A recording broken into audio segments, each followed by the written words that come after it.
Welcome in Thursday night cocktail lounge. Riders Up Tim here. Gonna take a little trip out to where the surf meets the turf. Little Del Mar action. Sorry, we're getting in a little late tonight. Most of us had something going on, so I know we missed the last couple of races. I tried to drop my picks in there, almost hit that one. Almost. I like the 4 a lot more than the 8. Wish I was in here to say that. But hopefully that's a sign of better things to come for the rest of the races.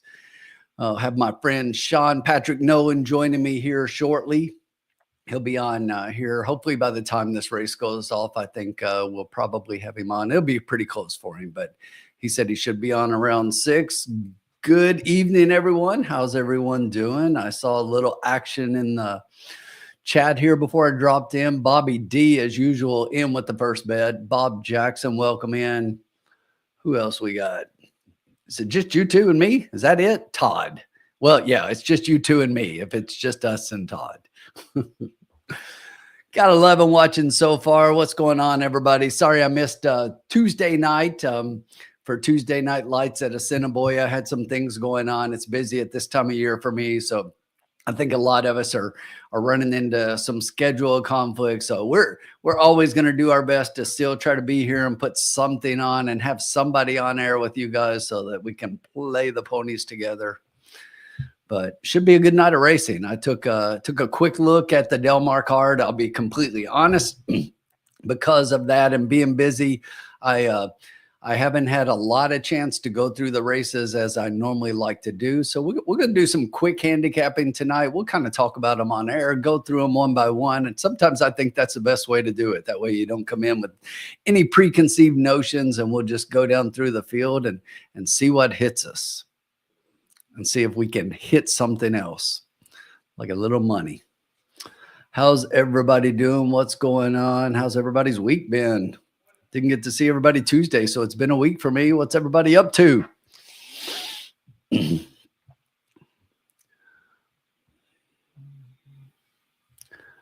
Looks like, let's run through the conditions here for race 3. We got a maiden 12,500 claimer coming up for fillies and mares, 3-year-olds and up, going a mile on the dirt.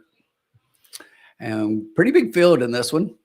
Originally scheduled for 10 plus AEs, and then we get 1 scratch out. So the 11 drew in, the 11 first in off the also eligible list. 12, 13, and 14 are out. I know many of you are looking Oscar night saying, well, Sean will be disappointed. Nope, that's an Oscar nominated, not an Oscar performance. Bobby D, I do have a tardy slip. I'm a teacher, so I can write them. Anybody else need one? I'll write you a tardy slip. So coming straight from school, beginning the school year, this is our second full week, and it's just it gets crazy in the beginning. You know, I do I'm sure most of you have heard my story, but I do Air Force Junior ROTC, and there's just so much going on in the beginning. Had color guard practice today after school to get ready. We present the flags for most of the home games, and did a football game already last Friday, and just got lots of stuff going on. Lots of cool stuff, fun stuff for the kids. Try to teach them a few things, just not about the ponies. They're all still trying to find me on YouTube. I told them I do YouTube videos, but I am not telling them what I do. That is one of the reasons I don't use my name, so people aren't finding me that way, like naming first and last. And it just makes it difficult. They never find me. I don't tell them what it's about, but they look, believe me, they come to class and tell me that they've been looking to try to find me online. All right, let's go ahead and take a quick look at the field here. If you got somebody you like, go ahead and drop it in the chat. Got 20 watching so far. If you're over on YouTube, make sure you drop a like on there. Got some really good things going on with the channel right now. We're trying to trying to do a few things in the background behind the scenes, but doubling down, make sure you get in on that if you haven't been watching, and the monthly contests. And each week they're accumulating all the totals over a month, and they're doing a prize. And this week is some actually a $50 gift card, or this month, excuse me, this month is a $50 gift card to DGen Designs. Got some pretty cool merch online that you can go and pick up from them, and some things in the works behind the scenes for next month that should be pretty cool if it works out. But let's take a look and see what we got. Number 1, AP's Lucky Charm. This one's morning line at 20-1, currently sitting at 35-1. Yeah, I'm just going to say pass and keep moving on. Number 2, Severe Clear. Okay, we're not passing here. This is your current favorite, sitting at 9-5 off a 4-1 morning line. Can you say underlay? Yeah, that's too low. So again, we'll go in a mile on the dirt. When you look at this one had a mile on the dirt last time out in a maiden 20,000, was claimed out of that race, moved to the Peter Miller barn. Peter Miller, first time off the claim he great barn, great trainer, but first time off, he only hits at about 7%. So this one with that speed figure, 47 buyer speed figure in the last, you look at the races before that, they were both on turf.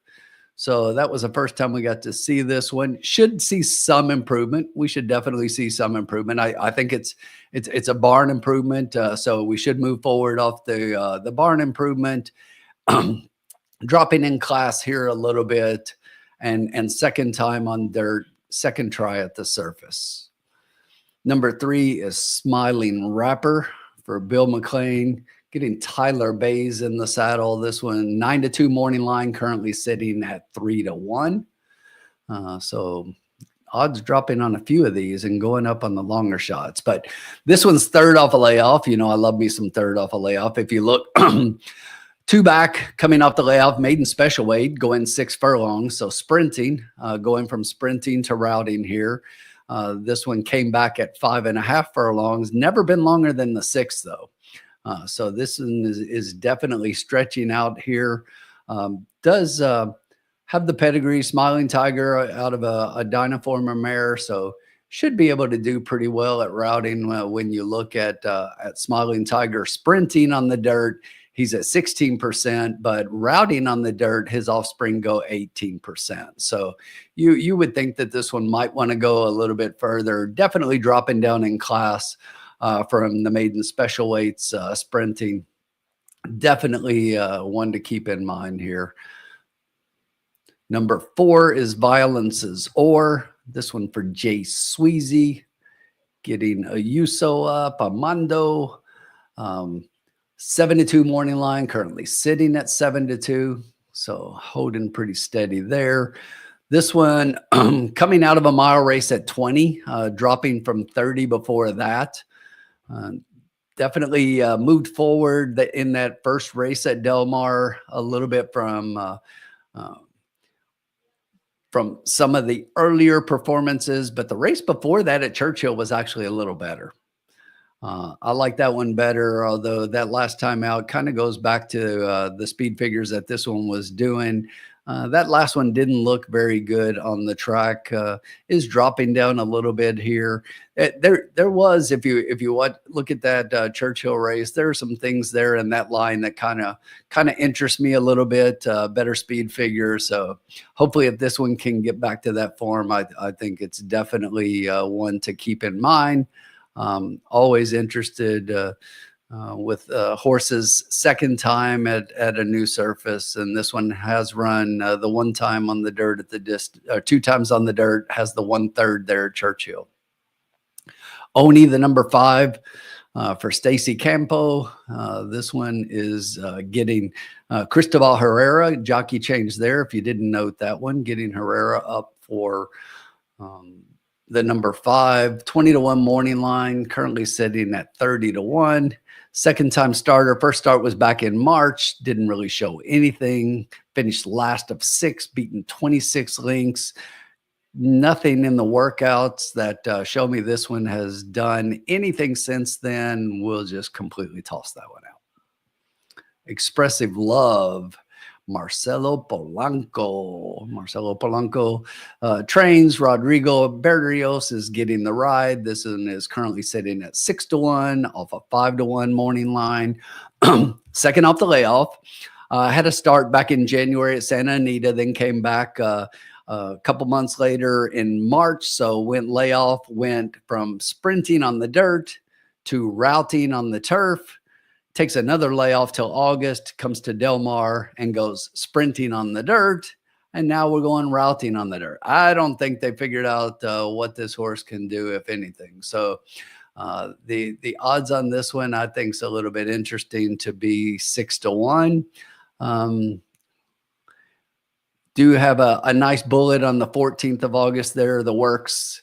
Nice 34-2 going 3 furlongs, but anybody can do 3 furlongs. Decent July workout there, the 47-2, fourth of 112 on that day, but didn't show any of that in that last race. But second should move forward, but is going to have to move forward quite a bit. I think the odds on this one little lower than what I would like. I like others better so far.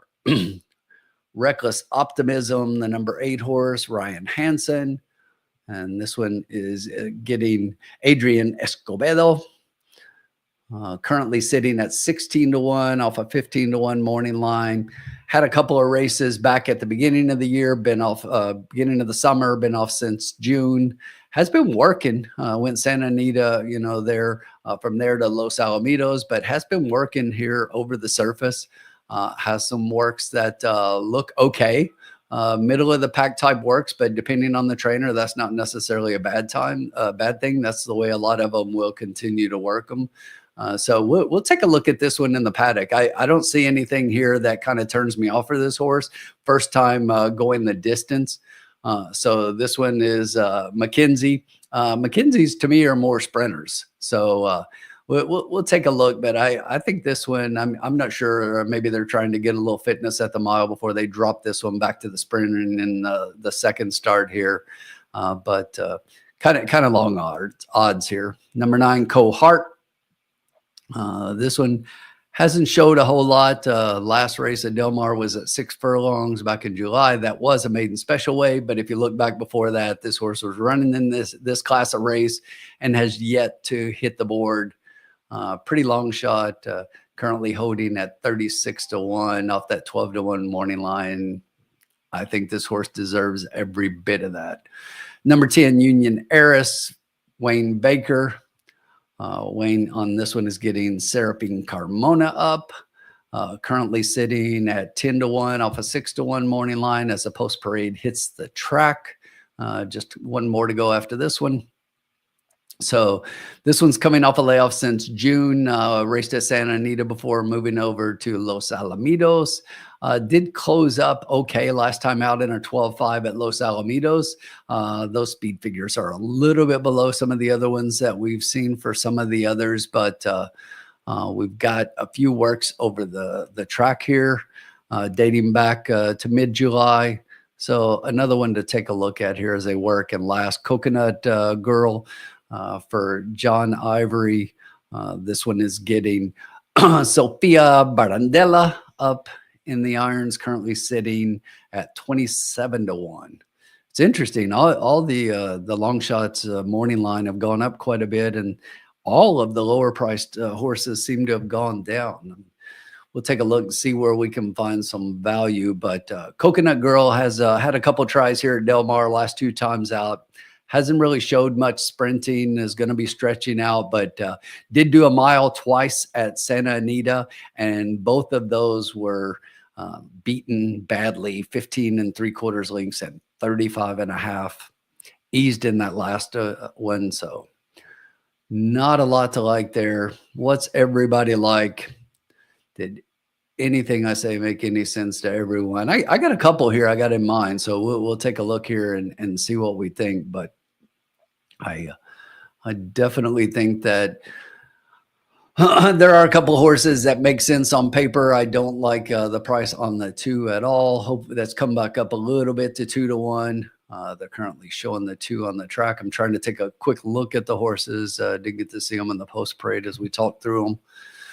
The 4 is getting a very sharp warm up here. Typically means they want to go to the lead. Let me take a look at that one again. This was the one that we talked about coming in from Churchill. If this one runs back to that race, I kind of like this a little bit for Jay Sweezy. When you look at the dam of this one, this is her second starter. The other one has one race and a decent second place finish at Ellis. Also racing this year. That one's a 2-year-old. This is the older sibling. Violence here, the sire of this one. It's about 15% in routes. Yeah, Senor, that's the one I'm talking about. That's kind of the way I'm leaning. What's up, Jen Ochoa? We're just getting on, Jen, for this race. I dropped a pick in the last one. I didn't hit the wager. I did have the horse on top, the second pick. There was a huge favorite, the 8 in that one.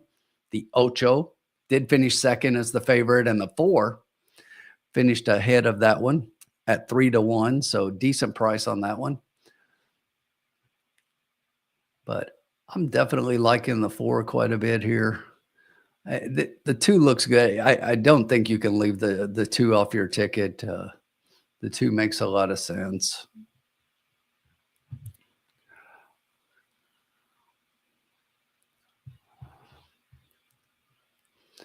And right now, I would be 4-2-3. Yeah, Bobby, you had me confused, buddy. I'm looking 5, 10, 6, and I'm like, man, Bobby's going for the touchdown score in race 3. Bobby's going for the home run already. It's like he's already trying to make up money. Hadn't even had time to lose yet.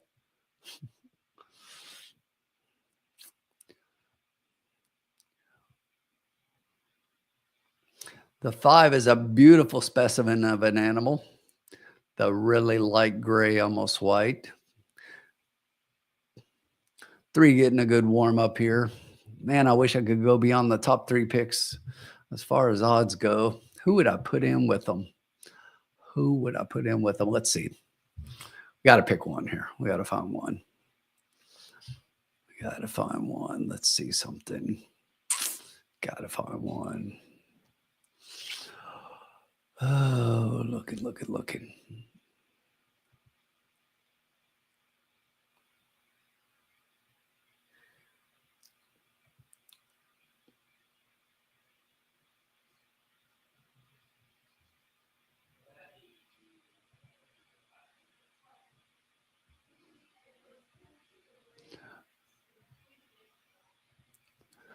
What's everybody like? Drop your picks in.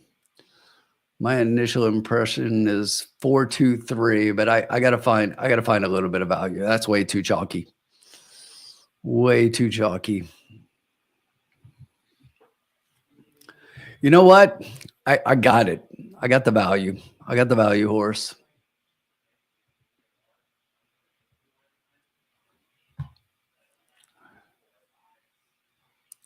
Let me take a look at some payouts here.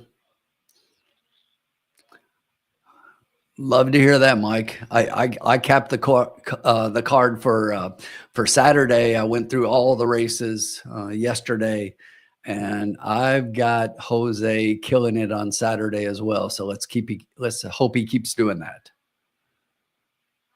Taking a quick look at the payouts and the probables and the will pays here. Checking odds, and then we'll get our play in. We're showing 3 minutes. I'll do this quickly.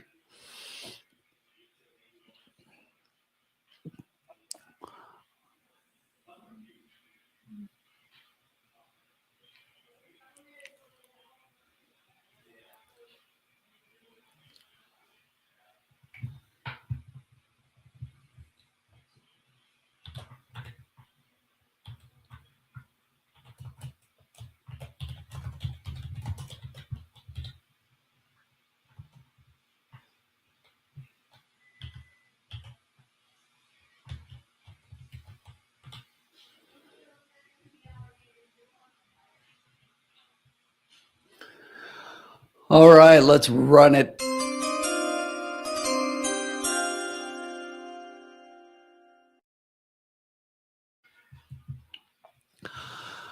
Okay, here we go. Race number 3, the Prophets. Trust the Prophets pick is going to be, I'm going to play a 50-cent try key box. I'm keying the 4. I like the 4 best. Despite the odds on the 2 and the 2 making sense, I do like the 4 best. And I'm going to play the 4 with the 2, 3, 9 in a try key box. And looking at them, you know, I was trying to find something that kind of, maybe there's a little something there that others aren't looking at. So I look at the 9. Does have a couple races at Del Mar, the last one, and then you have to go way back early on, 3rd race out. But that 3rd race out had a decent 2nd and a 6 furlong. But the thing I'm looking at is 3 and 4 back. If you look back at those races at Santa Anita, this horse ran a mile, and both of those were better than those last 2 sprinting. So last time out, we were maiden special weight. We're dropping back to 12.5. We're going a mile again.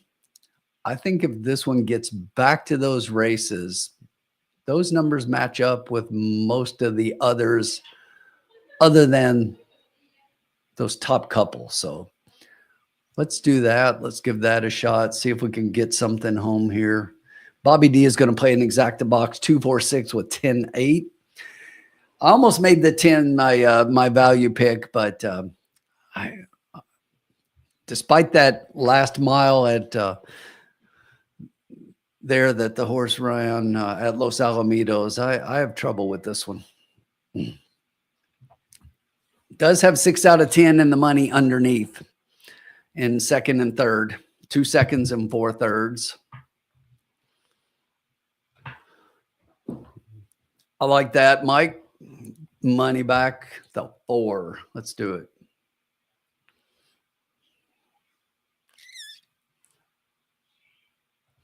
And unfortunately, we can't be at Woodbine this week. Woodbine is closed, so we moved out to Del Mar. And the reason that they're not running today is they've got the sales going on up there today. We'll be back at Woodbine next Thursday, but we will be at Del Mar today because of that, because they're not running, just because of the sales. So obviously, our Canadian friends who let us share the broadcast, Del Mar ain't them. So you get to listen to my horrible race calls as we try to get this home here.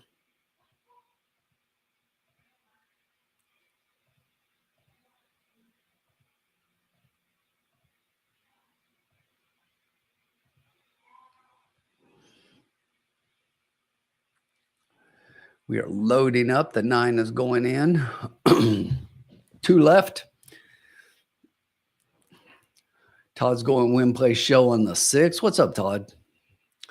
Good luck, Todd. Expressive love. Todd just wants to say expressive love. What's up, Dan? Yeah, I think that there's like several right there at the top and then, you know, a few at the bottom, and there's no middle here. It's almost like you got several competitors and others that just don't look like they fit here at all. But we know that's why they run the races.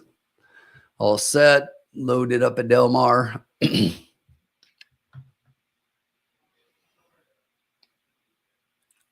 get it going here.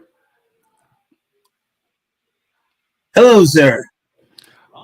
What is up? And they are off at Del Mar. Slow break for the 5 at the back of the pack. Right now, we got the 2 down on the inside rail with inside position. The 6 and the 8 also showing speed as we head into the first turn. It's going to be the 8 getting taken very wide, but into second. The 6 is third. The 1 is going to be down inside on the rail about a length back. The 3 draws up next to that one in 5th. Another length and a half back to the 4, who sits just inside of the 11 horse outside, the 10 behind that one.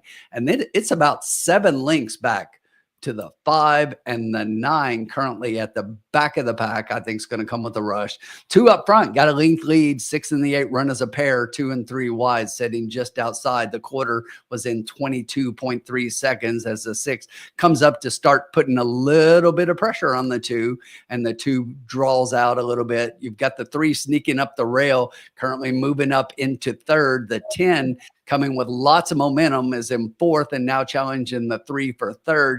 The 6 draws up alongside the 2, kind of challenging for the front end. The half was in 46.17 seconds as we head to the top of the stretch. The 2 still got a nose over the 6, but the 6, as we hit the top of the stretch, puts a nose in front. Those 2 have about half a length over the 10, who gets taken wide into the turn, but now shows momentum and looks to have the lead. It's the 10 up front. The 6 is right there in 2nd. The 2 is back in 3rd. Our 4 is trying to come in with a very late run here, but it's going to be all number 10.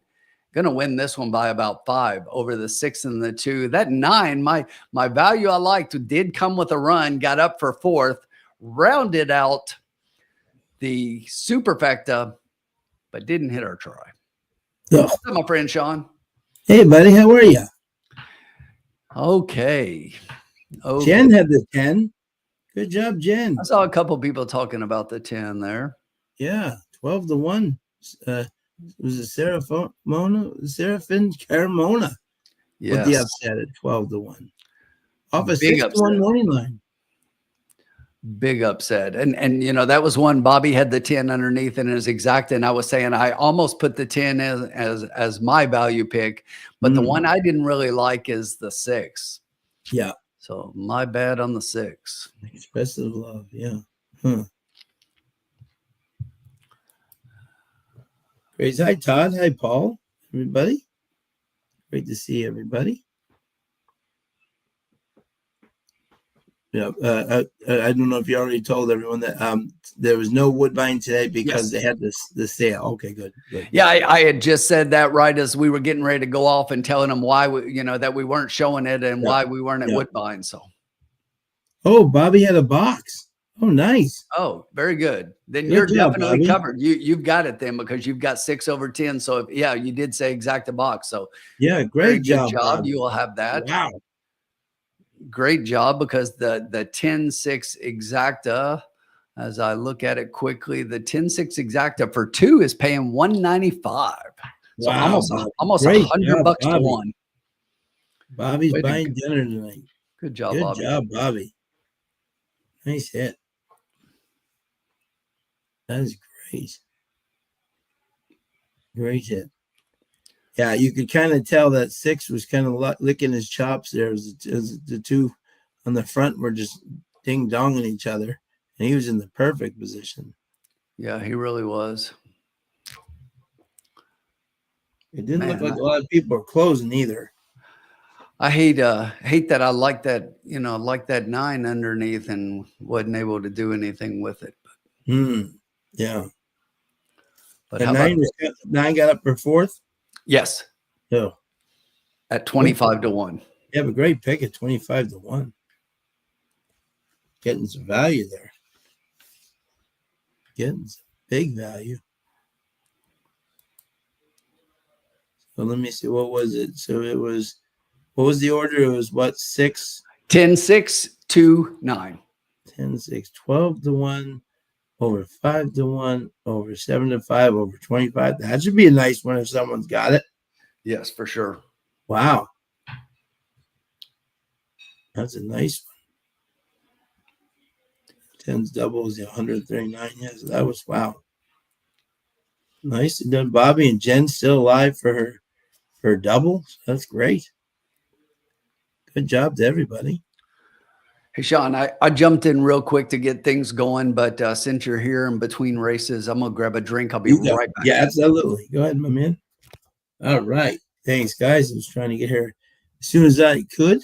Exactly. But hope we're having a great day. It's Thursday, almost time for Labor Day weekend. Hope everyone's going to have a great Labor Day weekend. Anybody's got fun plans for the weekend? I am not going to be at a racetrack this weekend, which I'm actually Usually I love being there, but I need a weekend off to relax. I went from Toronto to Saratoga, and now I'm going to be home for Labor Day, watching my buddy Antiquarian run at Saratoga on the TV. I'll be rooting him on. But yeah, so looking forward to a nice Labor Day weekend ahead. So I hope you guys are too. Anybody doing anything fun? Let us know. Hey, there's Mike. How are you, buddy? Back to Vegas for me, leaving tomorrow. Great, Mike. Have a great weekend. It's awesome. Hope you had a great day today, Mike. I put in a team for fun, but when you can't study a form, I just love having it just so I can watch it. But it's so hard without a form, without studying the races up at Saratoga. You really need to study to have a chance. But and playing at Saratoga, the only thing worse than playing Saratoga is not playing it at all. So I'd rather play it than not play it at all and just live with the results. So yeah, exactly. So great hit by Bobby. Great job, Jen. Hopefully that double can come in for you.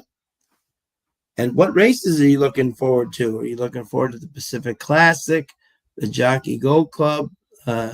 What race this weekend is your kind of your go-to race this weekend that you're most excited about? Let us know. I'm biased with Antiquarian. He's got a real tough group to go up with, the Mind Frame and Highland Falls and Sierra Leone. Sierra Leone's got his favorite rabbit in the race to make sure he's got a fast pace. So it's going to be a challenge, but he's getting better with every, and just like Preservationist, who finally did it 6, he's at 4. So yeah, exactly. So The Nashville Derby, Sean. Yep, Nashville Derby. Yeah, 3.5 million baby. on the line. Let's go to Kentucky Downs. Yeah, 3.5 million on the line. Oh, love it. Some names that we know: Testor, Yep. Hill Road, Yep, Burnham Square, yep. Tastic, Sandman, Noble Confessor, Final Gambit, and a couple we don't, like Wimbledon Hawkeye. Yeah, how many grade 3s do you know are 3.5 million? Yeah, not a whole lot. There are a lot of grade 1s that aren't. That's what I'm saying. I love it. I love it. Exactly. Absolutely. Yep. I'll be rooting for my boy Test Score. I think it'll be. But you know what's great though, Tim, and this is what makes Kentucky Downs so fascinating, right? Is this isn't your normal course? You know what I'm saying? Yeah. So for you to say without Test Score will definitely be there. He might like it. He might not. You don't know. You know what I'm saying? So it's one of those things where you could say on form, this horse is a standout. Yes, but can he do it at Kentucky Downs? That's it's. Yeah, it's a different course, and for those that if, those of you who look and you see the kind of oval shape and the way it is, it's not just that's challenging. It's the fact that it's an undulating course, right? And when you make the far turn, you're actually going downhill. When you make the turn into the stretch, you're going uphill. Okay. Yeah. So the stretch is an uphill run, and a lot of people don't realize that. And it makes it really difficult if you're up front and trying to hold on to a lead when you're going uphill right as you're tiring. That's a hard thing to do.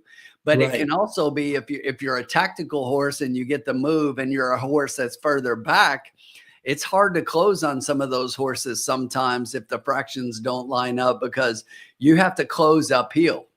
So it makes it difficult. It adds challenges to it. So you really have to, when you're handicapping pace and looking at the pace of the race and how the race shapes up for all the horses, you have to take that into account. I'm always thinking, okay, now look at this from a perspective of the running uphill at the end in the last quarter. What does that mean? Exactly. Now, Paul Nolan, you were very astute. There was an Oscar Performance progeny running in Kentucky Downs on the race card today. And did it win? And did you back it? Well, we are in about 14 minutes. We will know how Cameo Performance does. and he is 3-1. Now, here's an interesting thing, Paul. Okay, he ran here last year and finished 8th. You know what I'm saying? So he's going to have to improve from that last year. You know what I mean? Some horses like this, some horses don't. So he's a first time gelding. So it should be interesting how that maybe helps him or whatever. But he did not get over this course last year. So, but a difference in a year can make. So I've backed him. I'm not the 100%, like 3-1. I think is a little low considering he came in 8th last year. I have a couple of bucks across on him, of course, but and I'll be rooting for him. But that field to me, Tim, has a lot of holes in it. Yeah, it does. And I mean, you look at some of the names, and some of the names you're like, oh, Laganos, and you're Track Phantom, and Tappet Shoes, and I mean these are some names we know, but you got to remember we're on the turf. We're on a different type of turf course, and it's a little different. I mean, it brings in the big names because it's got big checks. Right. If any horse, I will tell you this, and they're betting it the right way. If anything, 911 Turbo to me looks like the best horse in the race at 9-2 with Flo, and Flo who's already won one with Neil Drysdale. I think this horse is kind of meant for that type of thing. But again, it's all Oh, come on, Cameo, Oscar Performance, Tyler Gaffleon, Brendan Walsh. Yeah, how can you go wrong there? Exactly. Only I bet him last year. Only I bet him last year he didn't help me. But a lot of winners in that sentence right there. Oh, absolutely, a lot of winners. And Tyler's just been killing it since he got back. Oh, he's been amazing. He's been amazing. So I'll tell you what though, somebody who really does well at Kentucky Downs. I was going to say Assiniboia. I don't know why I was going to say Assiniboia Downs, but at Kentucky Downs, Frankie Dettori. He does very well indeed. Yes, he does great at Kentucky Downs, and I don't know if it's because it's more of a European style course or what it is, but Frankie had a great year last year. He really did. And that's the type right there. Yeah, I think it's a familiar ground to him. He just really just glides over it. I think that's all his experience from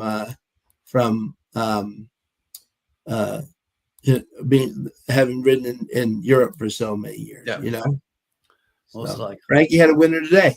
Exactly. Yeah. So. Laganos, I mean, yes, there's a lot of scratches, so we're going to move inside. So the 14 is not as big of a deal as it would be. But Jose, he's won a couple up for Steve.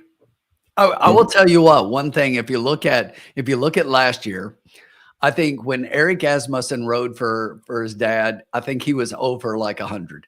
Yeah. Yes. When Keith rode for his dad, I think he had one win. When Jose and Irad won, I think they won everything they rode. Yeah, right. Exactly. I tell you, you got to watch when Steve's horses have Jose or Irad up, bet him, because he rides his sons a lot, and when he puts one of these guys up, immediate threat. Oh, absolutely. And this year, amazingly, to his credit, Ricardo Santana is back on his horses, and Ricardo's riding great this year at Saratoga. He's really making the most of his opportunities. Yeah, and this is exactly what we were talking about. Paul's absolutely right. A lot of the races over there are up and downhill. So yes. It's completely different. They don't run the flats like we do. I mean, most of our tracks, even on the turf, it's just like it's an oval and it's flat. But you've got a lot of different type courses over there. Oh, absolutely. Which is what makes Kentucky Downs unique. And I love it. A lot of people hate it, but I think it's great for racing. Yeah. I will say this from the people that are learning. The one thing that's hard about Kentucky Downs, and I think Tim would agree with this, is horses that win there, like even let's say a maiden special weight and race, and you have a whole lot of babies in the race, and one horse wins by 5.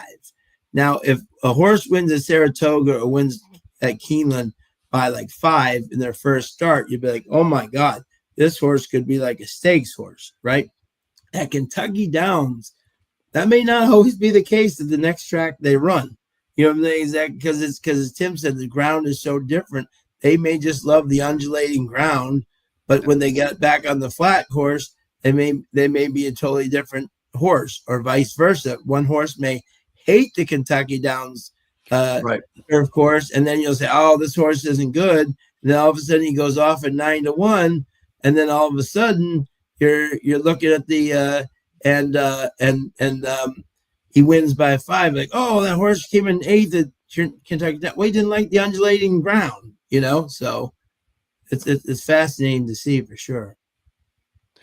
Yeah, and it's weird because horses will go there and win and go elsewhere and lose and come in and hate turf everywhere else and love Kentucky Downs. Exactly. It's just crazy. Hey, JG Funk. Yeah, my Red Sox are on fire right now, going after those Blue Jays. We're 15 games above 500. Unbelievable. All right, Sean, I got to adjust the bankroll because I spent $9 in the last race. Okay, that's fine. Yeah. Tori, come up at 12-1. And then I'll give you some input, and we'll let you take this one. All right. Let's get some winners. And we're in race 4, right? Correct. Race 4, Delmar. 11 minutes coming up until race 4. Okay. I'm excited. Oops. What just happened there?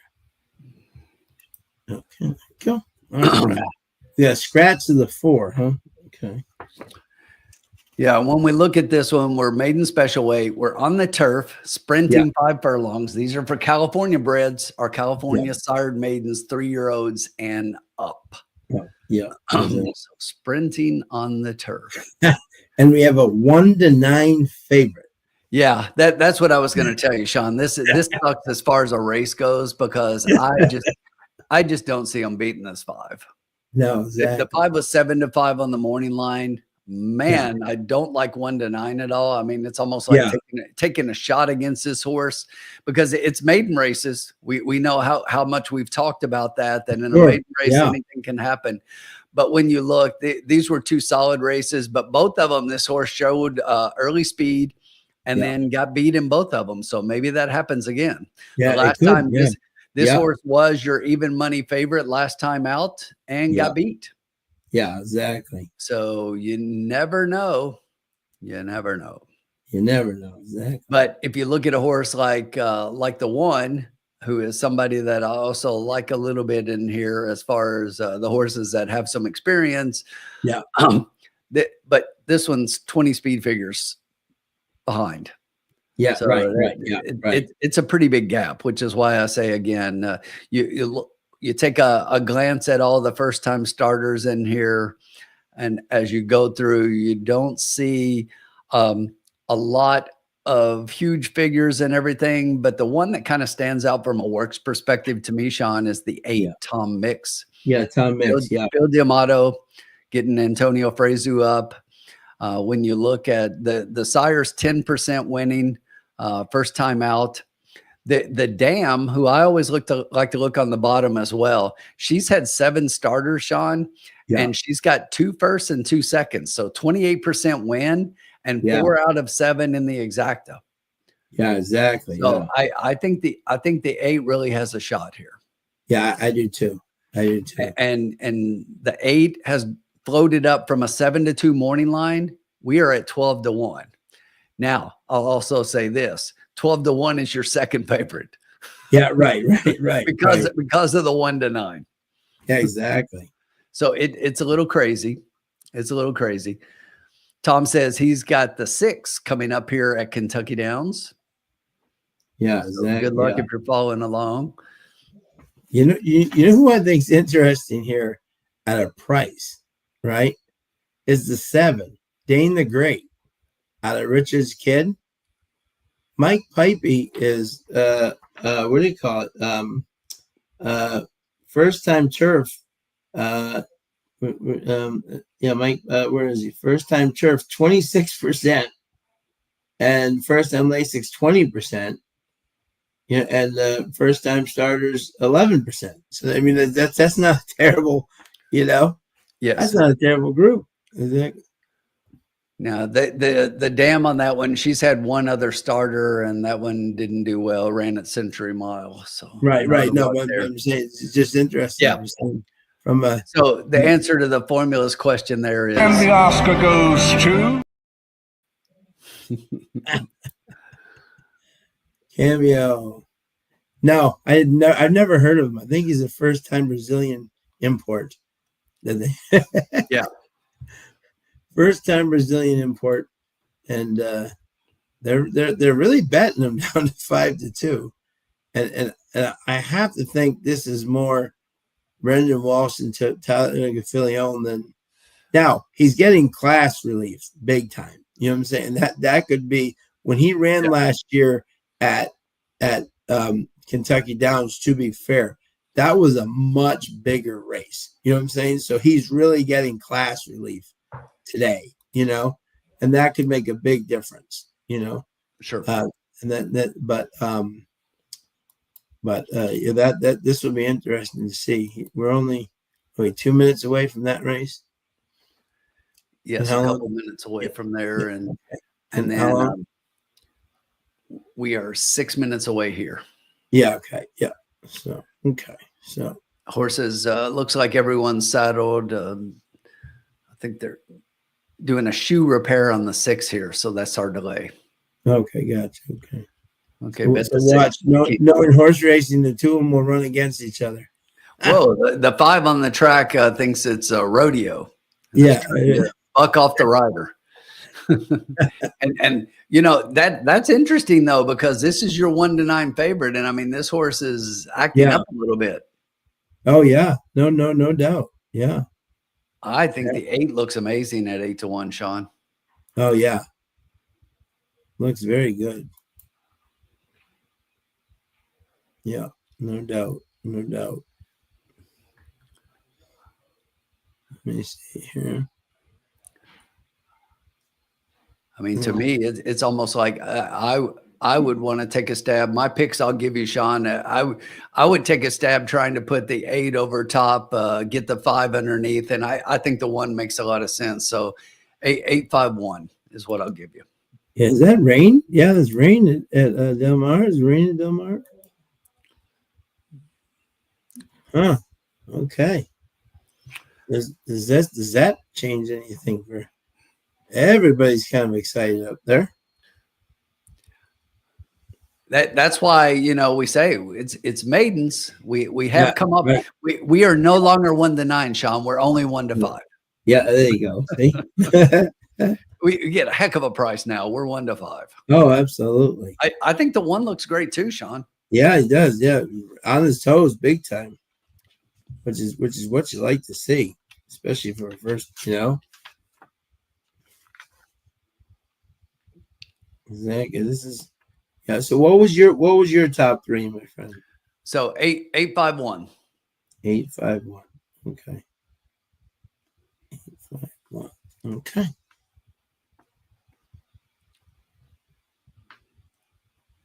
You know what, Tim? Yeah, hit the button.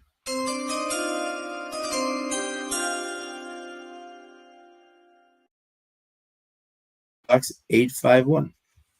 What was the first part, Sean? I missed it. $2 exacta box 851. Got it. So let's see if we can beat Pete Miller again.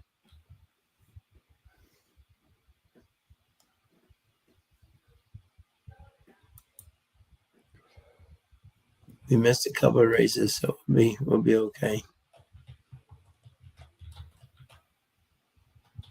Jen is using the 1-8 for a double with the next race. Good luck, Jen. Oh, we're still doing the shoe repair, huh? He's still in there. He's still in the paddock. Huh. Man, I'm telling you, Sean, this 5, I don't like. Look how he's leaning on the pony. Yeah, I know. Yeah, that's what I'm saying. Yeah. He's completely got his body leaning on the pony. I do not like this 5 at all. No, Zach, Zach, that's not how you want a 1-5 shot. That's for sure. No, that's not what you want him to look like coming on the track. Right. 56 watching right now, Sean. Yeah, love to see everybody join us. Thank you so much. Good evening, Mr. Bias. Hello, guys. Jen going for the Ocho. I'm with you, Jen. I'm on the Ocho. I'm on the Ocho Yeah. train. Ocho, bring it home. Yeah, and he does not look. Yeah, no, he look. That's not how you want your 1 to 5 to look. Not at all.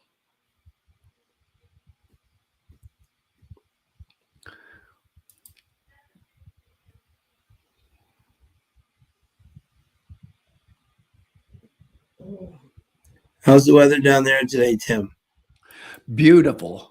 I Beautiful. mean, we've had like humidity like way down about 40%, temperatures in the upper 70s. You know, today it made it into the lower 80s, but it's just been, or right at 80. It's just been absolutely gorgeous here for the last week. Oh, great. I mean, dry and beautiful weather, light breeze, sunny skies, cumulus clouds. It's just like it's storybook. I've never seen an August all my years in Kentucky, and I grew up here. I don't remember ever seeing an August like this. Yeah, yeah, August is normally where we're like sweltering in the heat. yeah. We are headed to the gate at Kentucky Downs. Here we go.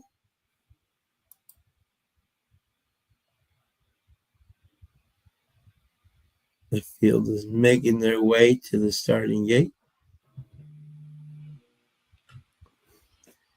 It may be actually a little bit, I am a little bit worried for Cameo that's a little bit short of what he usually likes to do. But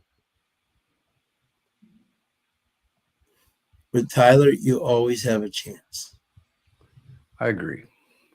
And he will be in the back. He will not be in the front, folks. So do not look for him to do not adjust your TV sets.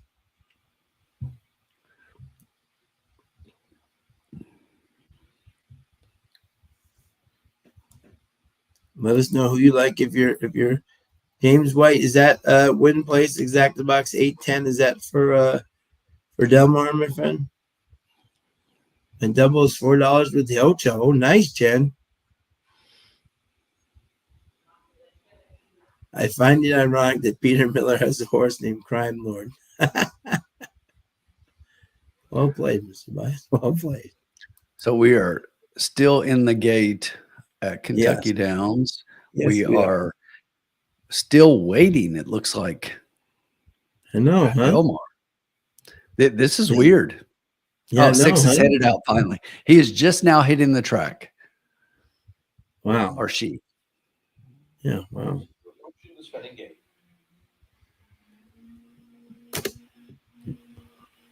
They're finally running.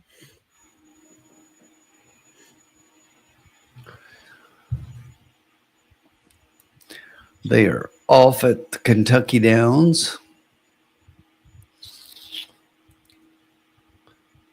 And it's unusual to see that European like kind of running to where they're kind of spread across the track. Yeah.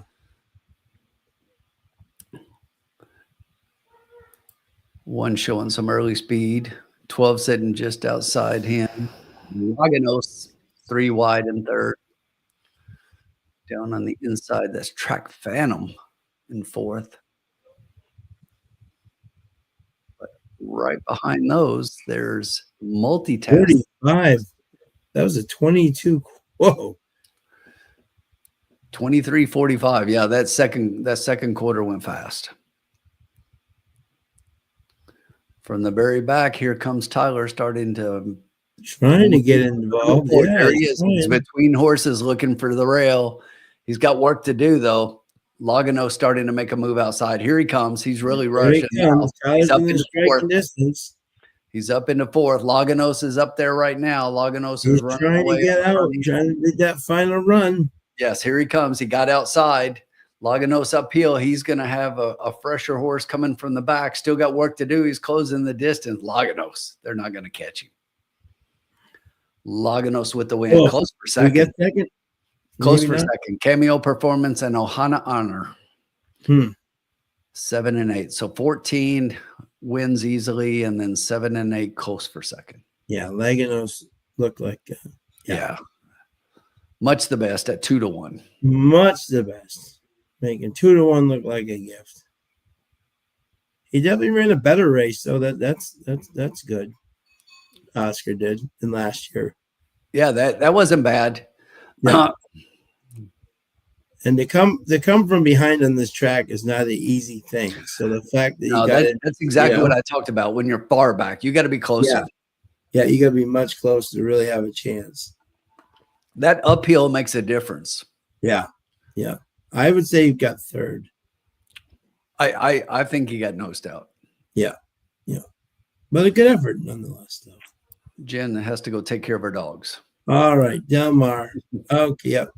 All right, now we can focus. Let's go. Yeah, let's focus. Here we go. Now that we get that out of the way. Okay.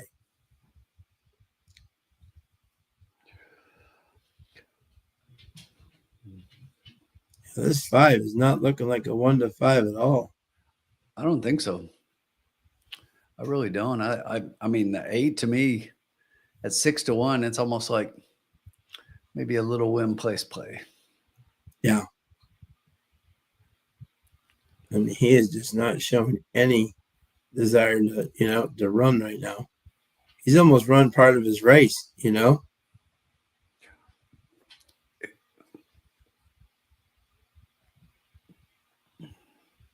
that's not the type of horse I want a 2 to 5. For sure.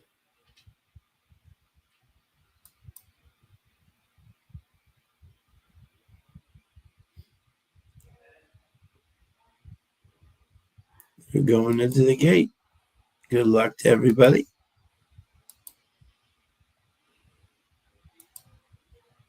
An 8-1 would look awful juicy, or 1-8 would look juicy.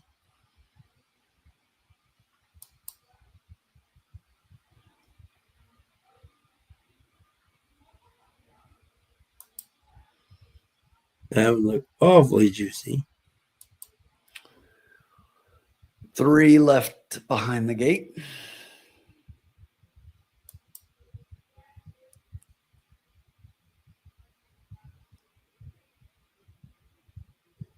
Dragging the 3. 3's like, I don't want to go to school. I don't want to go to school. Dragging him off.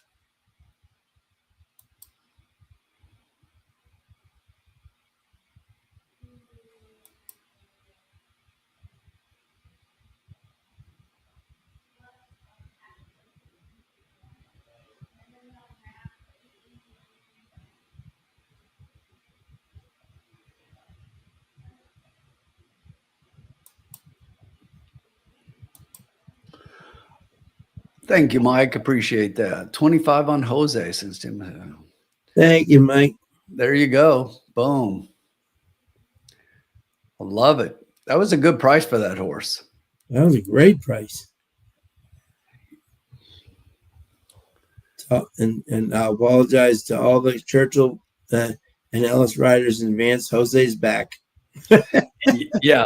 I was saying that earlier. I was saying I hope it carries through the weekend, Sean, because when I handicapped the Saturday races, I've got Jose in front on several of them. And we're off at Del Mar down on the inside.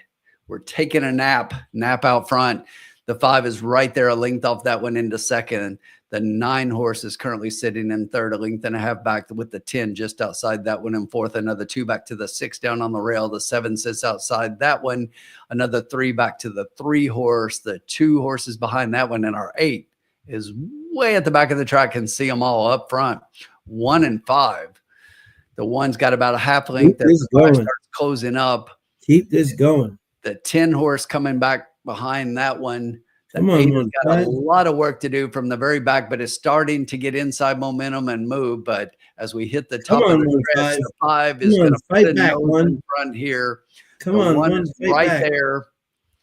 It's going to be 5-1. The 6 coming with a late run. The 8 never showed a thing. No. 5, 1, 6, and 10. Yeah. Well, we won. I don't know how much we won, don't we? Exactly. We got our money back. That was just at 10. It went down to 6. Oh, That's all right. yeah. That was just a 10. So somebody just hammered that 5-1. Because that was a 10, which means it would have paid 20. Yeah. Wow. Wow.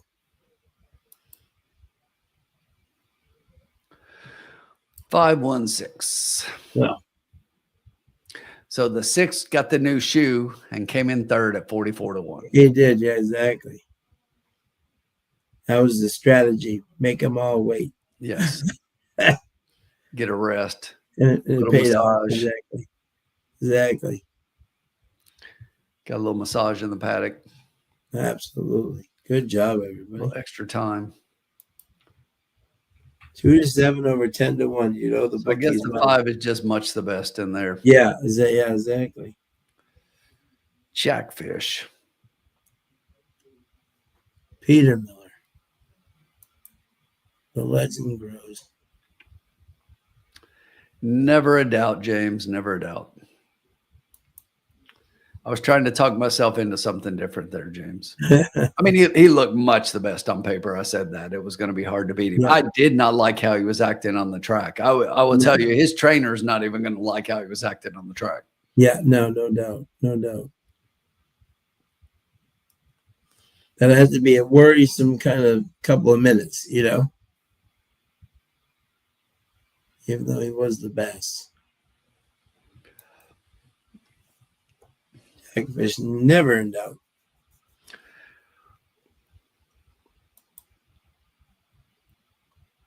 And so, Tim, I didn't have the chance to have you with Tuesday, just while we have a chance here. What did you think of the 5 Grade 1 races last weekend at Saratoga? You know, here's the thing, and we talk about this a lot, and yeah, I love the big days at the big tracks, and you know, Travers Days is one of the biggest. It's one of the biggest days outside Triple Crown races in the entire country. Yeah. You know, it might be, to me, it might be the #1 day outside the Breeders' Cup and the Triple Crown. Sure. Yeah. I really think it is. And the thing about the big days is they bring in the big cards and they bring in the big horses. And in a lot of those, and we talked about this when we went through and did our Pick 5 show, a lot of times the best horses, when they come into those races, they win. They win. Yeah. Now, as I said, when I put together my Pick 5 ticket, I was trying to beat one of the big 3. Sure. You didn't beat one of the big 3. You didn't beat anyone in any of the races. Right. The favorite won every one of those races. Now, if you look at the biggest races and the biggest days, that's unusual. You know, normally you don't get that. And that's why a lot of your bigger players, they didn't have a great day. It's like, because a lot of those players are going to try to be favorites. If you're just playing favorites all the time, you can win and cash tickets and lose money. And I said this on the day, so I'll repeat this on air. Sean knows because I said it in our group. I hit a Pick 5. I hit a Pick 4. I hit a trifecta, exacta, win bets. I hit 5 times the Pick 6 on a consolation, and I lost $40 on the day. Yeah, that's amazing. So I hit all of that and lost $40. I still got slapped in the face. it's just funny. But, you know, the way I look at it is I paid $40 for some great entertainment for the day. You know, I think that's the best way you got to look at it. But on a day like that, to where you're going to play tickets and try to beat, and it's like, look, when you're going to spread a little bit, and my tickets, you guys know the way I play them, I play them skinny, and I like playing skinny and everything, but I am going to play tickets and try to beat some favorites. So even when you win tickets, when you're adding other horses in some of those legs because you're trying to beat some of them, that's going to take away from the value when you look across at and you're hitting a Pick 5 to where all 5 were favorites. It's just not going to pay a lot. No, it's just not going to pay. No, I agree. Yeah, Irene, we're talking about Travers Day and just the number of favorites that came in, which even for a day like that is unusual. You just Yeah, don't have yeah. that many favorites coming. No. And I know it was a field of 5, so I'm not going to go crazy. Yeah. But man, and James, I'll say this: it's like I don't think it ever. I can't remember ever a big day being that chalky. Yeah, You see some right. chalk, and here's the thing: I love the big days. And if you watched our show and we were live streaming, Kentucky Derby Day was a $4,000 day for me. And it was just, I was on fire that day and winning and winning where, you're hitting some favorites, but you're hitting others where they're not there. And you're able to put all those together. So I just think that was a very unusual day. You get favorites coming in on the big days for sure, but you always get a few prices. But that sequence was just crazy. Yeah, I will say the entire pick 6 was favorites. Yeah, exactly. Yeah, exactly. And the one I will say, which I thought was the best race of the day by far, was the Patch Adams race, where he won as a favorite, but at 3-1. And there was so many good, and they were all close. You know what I'm saying? Together. Right. And Bookham Dano, what a horse! I mean, It's funny. Here's the thing: when I look at that's the pick 5 sequence that I hit. I added Patch Adams on one ticket because I'm like, okay, I had the money in the way that I was doing it, and I pulled a bunch of other horses off, so I added Patch Adams off of that on one ticket. So that's how I hit the pick 5. But on every other ticket in that pick 5 sequence, Sean, I left off 2 horses. Your exacta. Oh no. Yes, I left off and I mean, you look at those 2 horses and it was like for me on paper, when I handicapped it, I didn't like either one of them. And then I haven't liked the captain since he won the prep race last year. It's just like Captain Cook. Yeah. Captain Cook is just, and I did get a thrill for a second. Scotland ran a really big race. He was coming, but he wasn't going to beat, but he got a little trouble on the turn, and maybe if he had a clean trip, it could have been closer. But he ran a big race. I was thrilled with him, even though. But despite the payouts, despite all of that, it was a great day of racing, and there were some great races, and we got to see some really good horses. And look, a lot of people are going to look at Torpedo Anna, barely winning that race and say, "Oh, she's not herself." That was one hell of a race to hang on when she started the move, when she did it, and to be able to hang on. That took a lot to be able to win that race. And George Vader, she won that race because she is so good. Go ahead, Sean. And George Vader just keeps getting better and better. There was 2 people in the daily racing form who had her as their best bet. Yeah. And she lived up to the, Yeah, that was a really good race. And I mean, Sovereignty is just head and shoulder. He's one of the best horses I've seen in a long time. And I can't wait to continue to watch him. And I hope they keep him so they can go to Dubai next year or whatever their plan is. I think that's the plan. That's the plan. Sheik would love to have him. I hope he wins the Classic. I really do. And I think the older horses should be shaking in their horseshoes right now. Yeah. As I said this, because obviously everyone knows I'm biased as heck, and I'm proud. I'm so proud of Junior, but I will say this, and I think Tim, you agree with me, right? The horse runs 24 last quarters. I mean, like it's just ridiculous. You see him, and what's so weird, and Junior actually said this to us, right? He gets up to the horse and he takes those 2 giant strides, and instantly he's gone from 1 length to 5 in like 2 strides. You know what I'm saying? His acceleration is amazing. It's 20. He runs 24 quarters. Yeah, that's what I was going to say. When you look at his fractions across a race, that it's so unusual. You don't, if you really watch and you know how to read a form and look at fractions and understand, the horses that kind of run 2 fractions on the front end or 2 fractions on the back end, and that being the typical patterns that you kind of see. You don't see patterns like this guy. And I mean, it's just elite. It's very elite to see him run the way he does, fraction after fraction, to where he's just putting up solid fraction, and he's still got a lot left, and Junior's not even asking him. No, exactly. His hands are still in the wheel. And exactly. So look at this. The mayor has got a suite for everybody at Turfway on December 4th. Is that amazing? Look at that. The mayor's already excited for December. But Unbelievable. great weekend, great race. And one more horse. I just have to say this because Sure. I said this on our show. And even though I love Sovereignty and everything he did, and I love Anna, I said honestly that I thought that the best pick of the day was Bookham Dano. I thought he was the most solid winner. And that horse, he's amazing. He is truly amazing. He is the best sprinter in the country. Yes, no doubt. No doubt.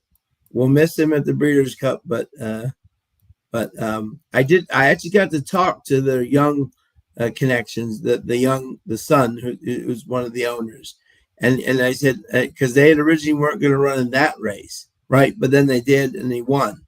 But he did say he said no, I'm pretty sure we're not going to go. He said because we've given him 3 really hard races right in a row.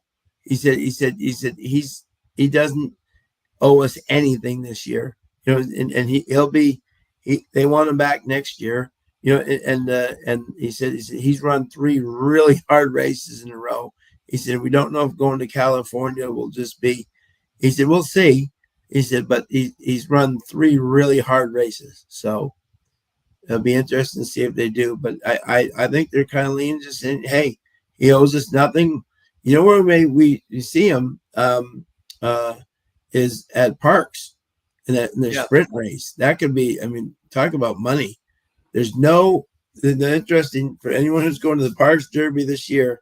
Tim will be glad there's no turf racing this year. They're not any. They're all going to be on the dirt, which is fabulous.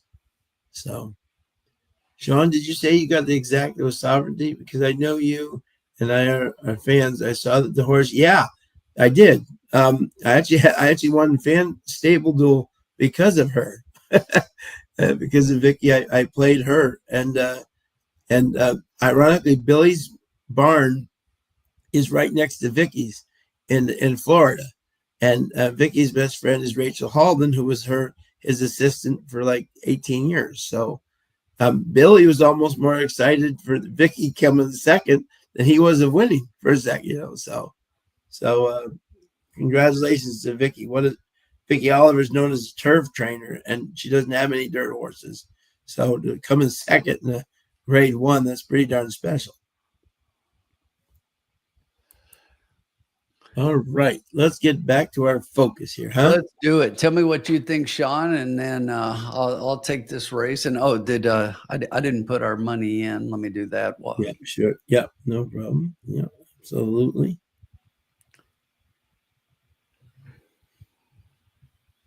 Yeah, let me see here. Yeah, okay. So let's turn to this race here, shall we?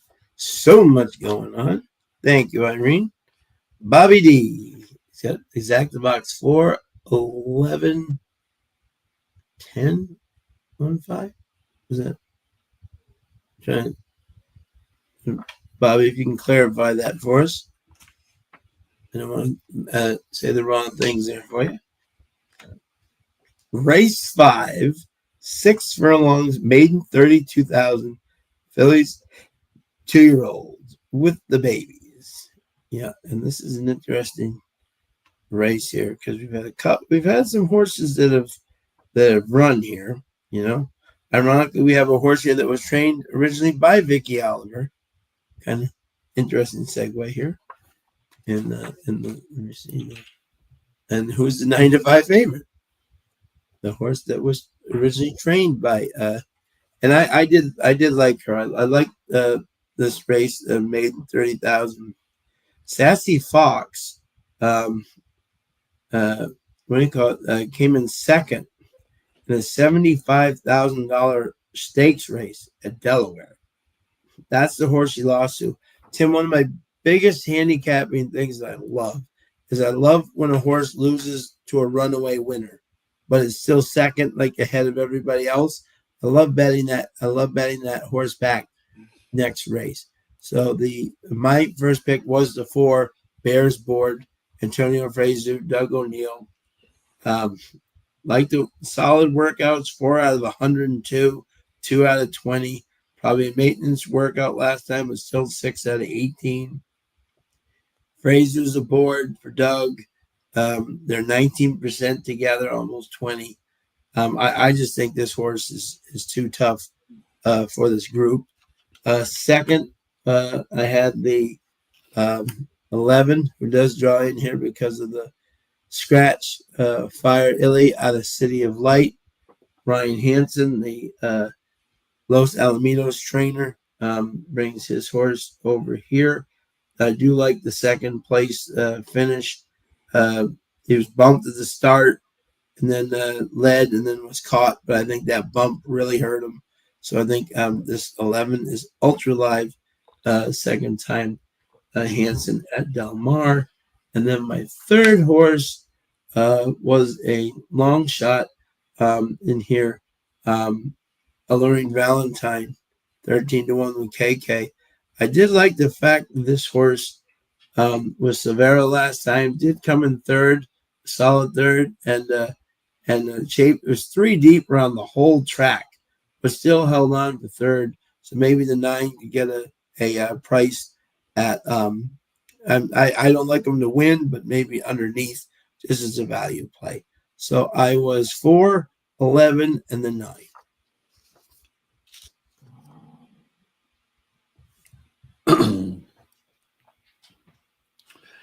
Yeah, 411 seems pretty logical. It's definitely the 2 that I have on top as well. And then like you, I was trying to find somebody. It's like, okay, who can I play with those 2 and try to get something? So that's really what I was trying to do here, as much as anything underneath those 2. But they just make so much sense. 9-5 and 4-1.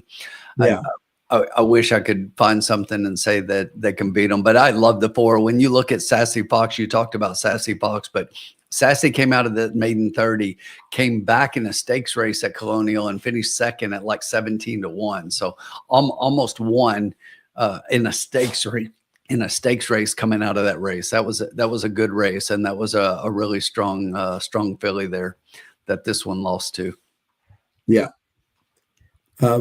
Just a quick thing here. I'm so excited right now. Katie Davis just won the last race at Saratoga for her brother Edmund Davis at 12-1. That's awesome. Good for the Davis family. That is fantastic.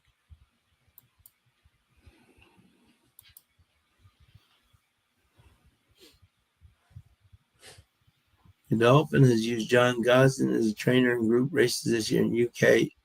And that'd be Appleby for Godolphin, USA, and the North American Ventures.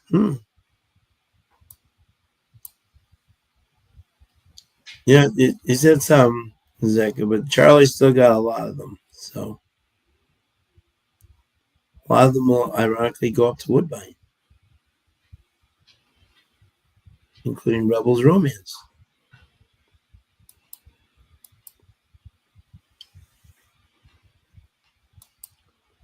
Tim's looking over his stuff here. 7 minutes. Yeah, I'm crunching some numbers here. Yeah, I love it. Yeah, no, I love it. Yeah.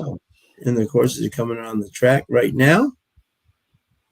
Maiden claiming filly 2-year-old.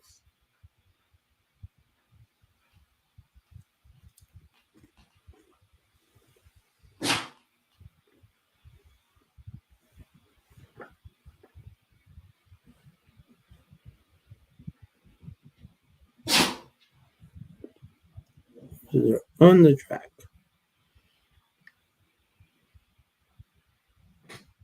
Of course, 8-5.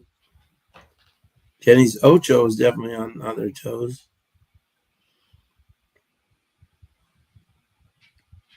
Jenny must love Del Mar. She can bet the 8 like every single race.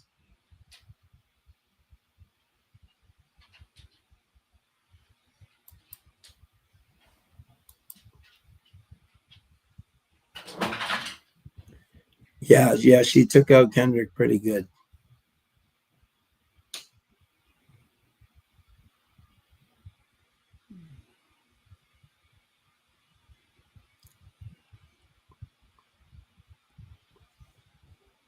Actually, I'll be right back in 1 second. Sure, no problem. Yeah, what's everybody like out there? I think, you know, as we talked about, the 4 and the 11 make a whole lot of sense here, and I'm just trying to look at a couple of things, clicking on some back races and some of these things on some of these horses, and trying to make a case for somebody. The 9 that Sean mentioned is probably one that looks pretty interesting for me so far, and I'm trying to find somebody else to go with. Potentially the 4 and the 11, but probably the 9 right now. See how that goes.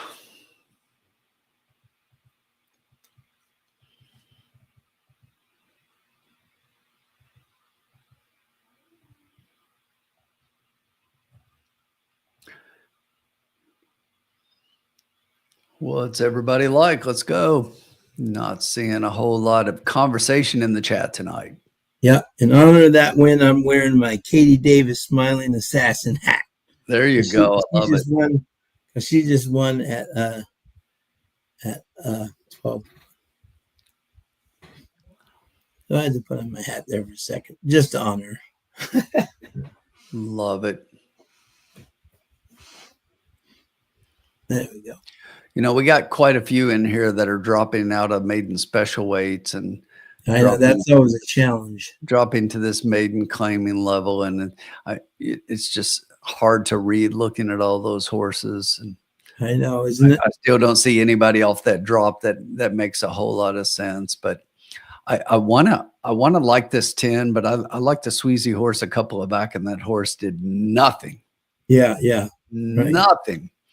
But this one showed a little bit of speed on couple back, but faded pretty badly at 5 and did even worse at 5.5. And now stretching out to 6. I can't back that horse.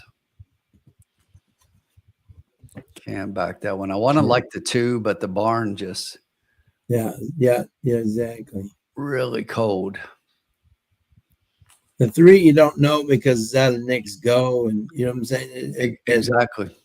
I mean, you just don't. I mean, ran once in the turf. They didn't bet it at all. You know, I mean, at least this horse is getting a little bit of play versus what, you know. But that's one of these tough races, you know, where you can spring an upset, you know.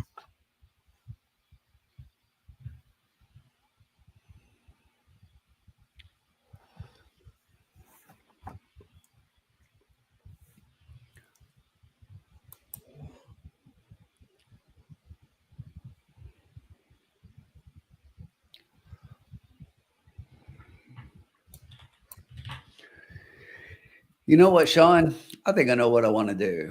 Love it. Love it.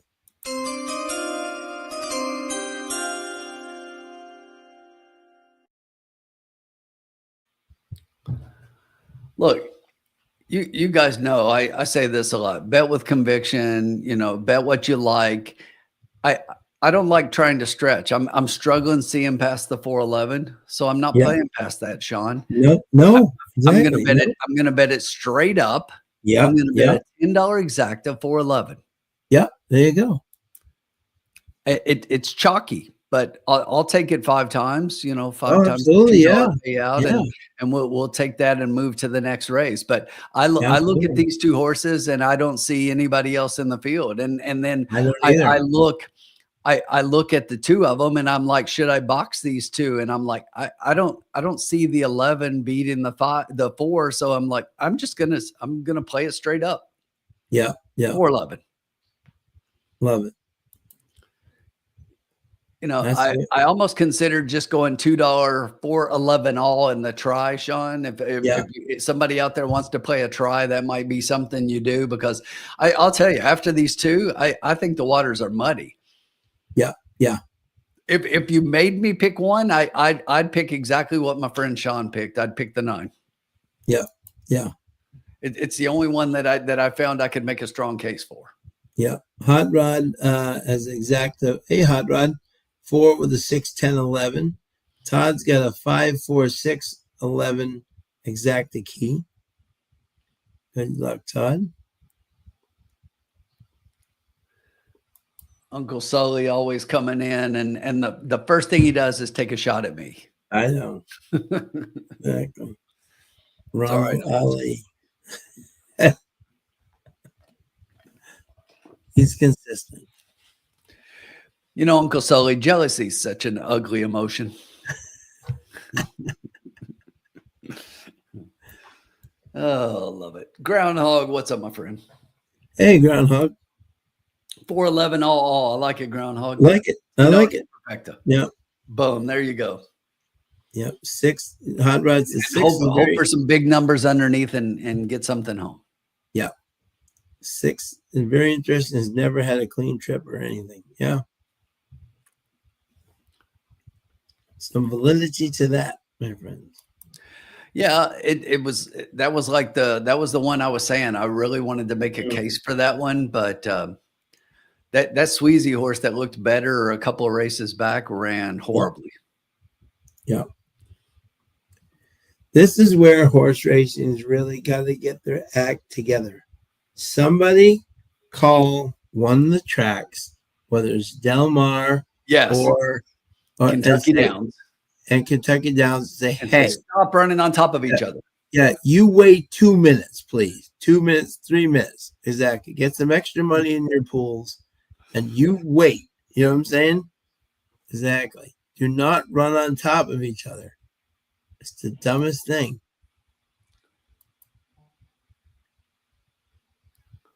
It makes no sense. No, it doesn't. I mean, the two biggest tracks running right now, and they're running their races at the same time. I've never understood that. Yeah, no. Because here's the thing: do they both think they're going to win out? Yeah, right. That's exactly. Both tracks are going to lose money. Yeah, right. They're both going to lose handle. Right, exactly. And that's just not cool. You know. Yeah, Groundhog, I believe it. He said you won't believe how many tracks won't work with you. Yeah, they won't. They won't work with each other. You know, it's crazy. It's absolutely nuts. It blows my mind. You know. Sean, you want to call this one? We got a couple left to load. Yeah, sure. Yeah, absolutely. Yeah. Here we go, my friend. Yeah. Couple left to load and they're off. And we got the 5 going for the lead here. The 9, the 10, the 8, the 4 coming up the rail with a blast. The 11 right on the outside. The 6, 3, 2, and the 1 is way back. And these 3 up front are ding dong. Is that 3 or 4? I mean, is that 3 or 4 horses? Maybe 4 horses up there. Ding dong. But the 5, 21 and 3 were motoring up there. 5, 4, 9, and 10 all throwing it down. The 10 horse, 6, the 11 on the outside trying to get involved here. The 5 is 3 is coming on the outside too. Let's see what the half is going to be. This is going to be a big half. 45 and 2 down the stretch they come, and the 4 is already pulled anchor. The 5 is trying to come down. The 1 is really motoring down the rail at 8-1. Look at the 3 at 5-1, about to take them all over.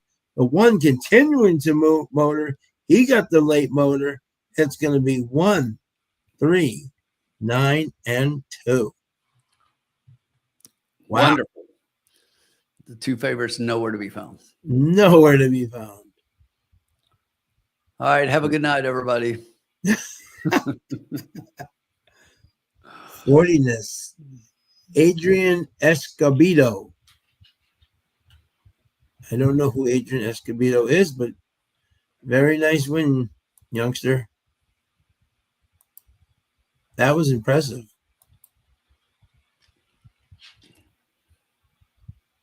I did not have the 1 in my top. I mean, I'm looking at some of the plays people have got, and they've got like 4 and 5 horses, and nobody's got any of those. Yeah. I was kind of like, okay. James White did have win in place on the 3. He had an exacta box 3, 5, 6, 10, but no 1. Yeah. I liked 3, but I was like, okay. I'll be honest. I had the 1 like last. I had him in my like seventh. That horse just makes no sense to me in that race. No, and the fact that he went off at 8-1 really just shows the quality of that race. I mean, he wasn't even close. Was not even close. Yeah, I did not have him on my board at all. Luis Mendez, Adrian Escobedo, yeah. Kitten's Joy, yeah. Tom's the tot, but Kitten's Joy does not scream dirt to me at all. Yeah, that's going to pay. I have the one in there, but at my top three didn't do nothing. Oh, yeah. The James White, well, that's what I said. When I said, I want to love the three because it's Nick's go. I said, but it ran on turf and hadn't run, but yeah. So all I see is Tuesday night. Peace out.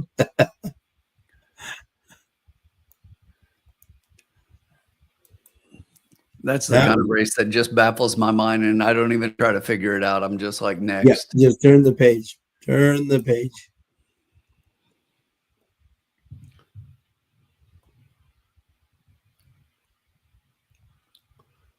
That's one of those where you just don't even, exactly.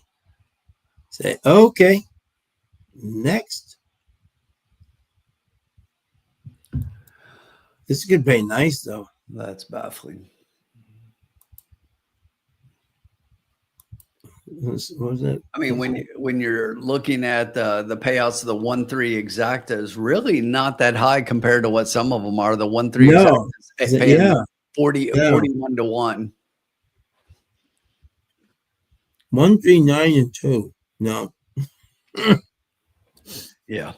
I couldn't have been. If you had that on your bingo card, go buy a lottery ticket. Yeah, seriously. That's one of those. Okay.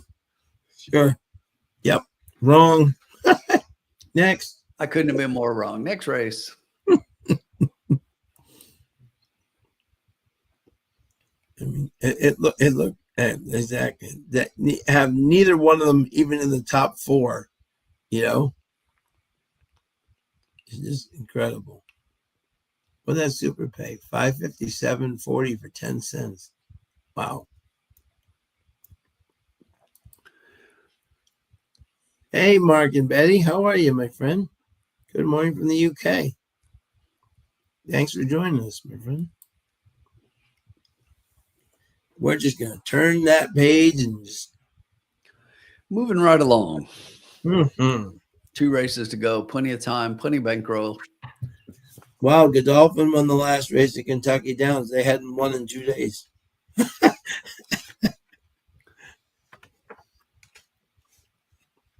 There we go. But we are going to turn the page here very quickly. And let me read the 6, 7, and 8 left to go. Yep. Yeah, we're going to kill it. Yep. Because here we go, Tim. Are you ready for this? For fillies and mares, 3-year-olds and up, which have never won 21 other than maiden, claiming or starter. Non-winners of 1. Here we go. This is where we make our big comeback. At our friend the Del Mar. This is where we make our big comeback. Who did you like to hear, my friend?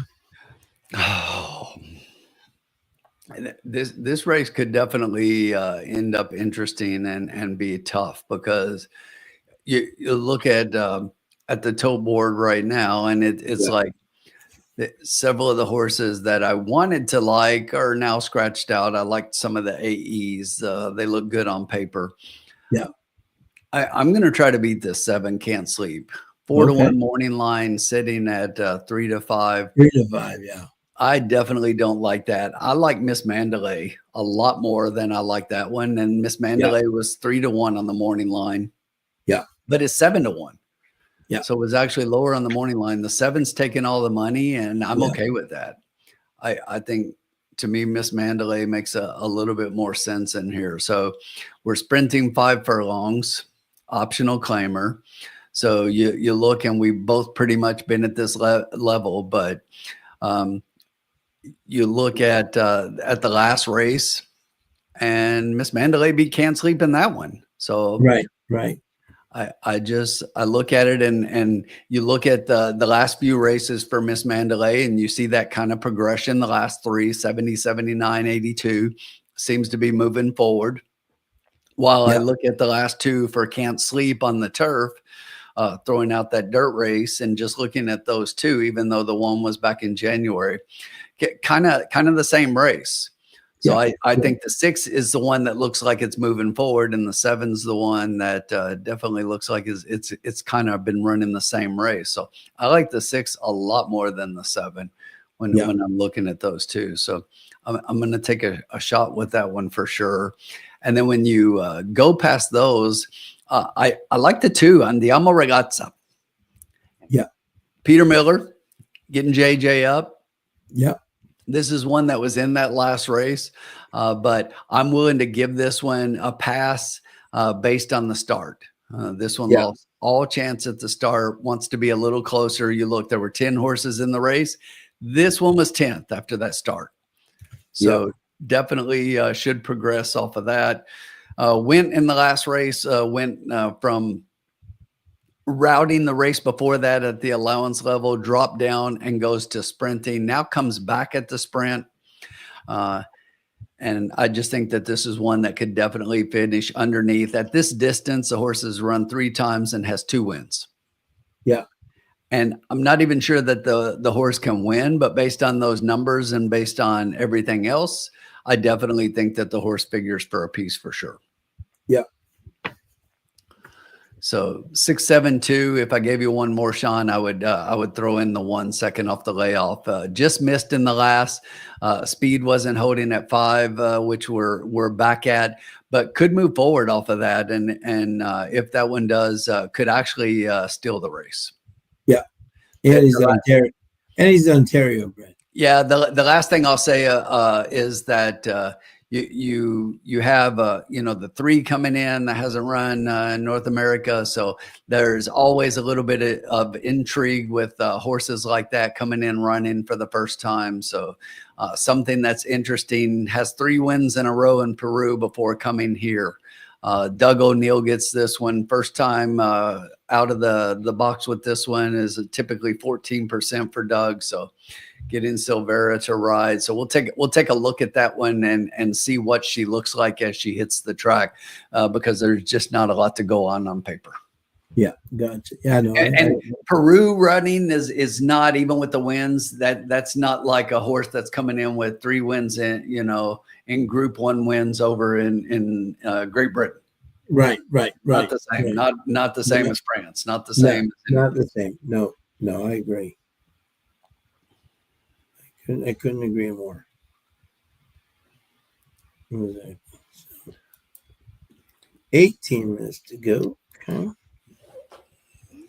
Thank you to everybody joining us tonight. Southwell was a good meeting tonight, lads, in the UK. Southwell always a good Southwell has good racing. It does. It's a very good racing. Yeah. All right. Yeah. So this is an interesting race. Can I see what the horses are like here? Let's see here. Yeah. I'm gonna watch them a little closer, Sean. I haven't been able to watch a lot. We've had some good conversation, but I'm gonna take a look as you talk through your picks and everything for everybody. I'm watching. They're showing the 7 right now, who is even money. I love 7-1 on the 6. Yeah, me too. Yeah, I think that's very value. Yeah.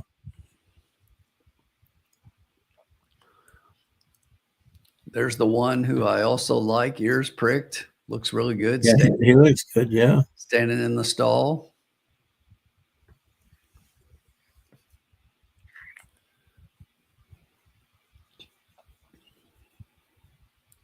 There's the 6 right there. They had your 6 up there for a second.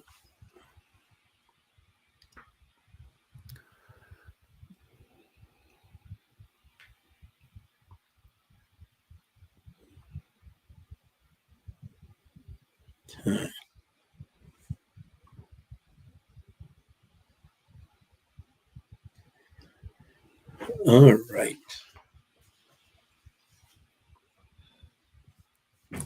Okay. 17. Yeah, I was very similar to what you were, Tim. I was 761. And then I love your 6 at 6-1 though. I thought these two would be like similar. They're not like the 7 would be like 6-5 and the 6, but 6-9 now 9-2. Now we're getting a little bit more. Yeah, that makes a lot more sense. Now we're a little more realistic. And that might be because they just showed on screen Kurt Hoover just put his picks up and he's 6'5". He didn't even like the 7. He's got 6 and then 5. Yeah, exactly. And right after he's standing in front of the 6, right after he talks about the 6, the odds Yeah. jump. Yeah, exactly. So the on-track guys are always going to draw some money. Yeah. Yeah, exactly.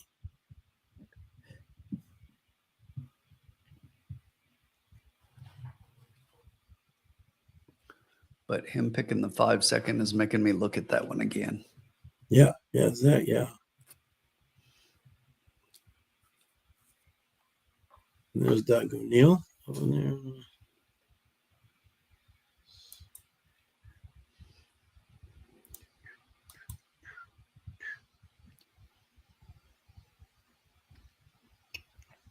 James White has got a win and exacta box 1569.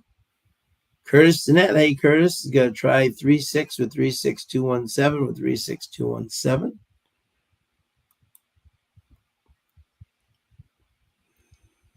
Yeah, I'm not in love with this 7. Obviously has a chance.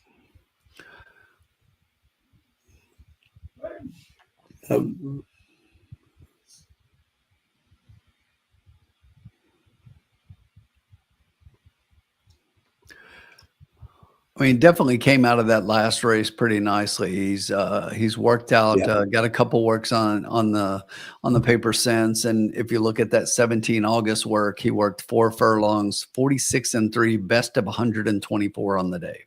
Yeah. Yeah.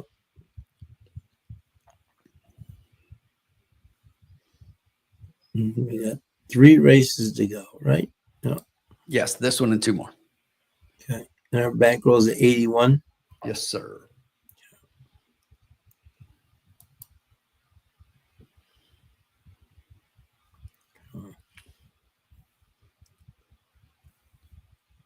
Taking a look, Sean, at the will pays right now.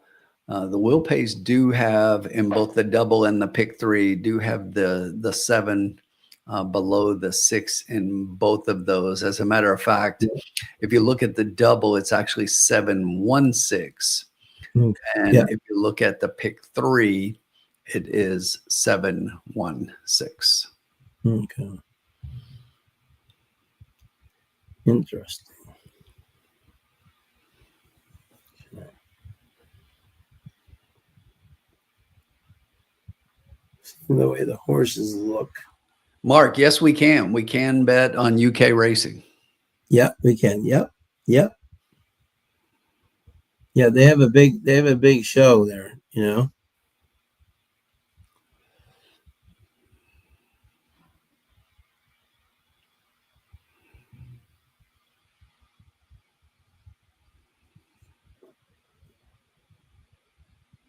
Yeah, this is interesting. Okay. And this is what? This is 5 furlongs, right? Yes.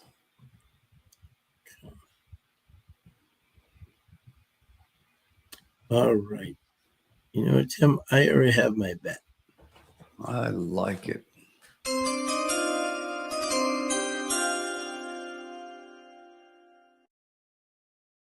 Stack the key. 6 with the 157. 6 with the 157 for how much, Sean? 2. So that's a $12 bet. So for those people, that means the 6 has to either come in first or second, and the 1, 5, and 7 have to come in with it.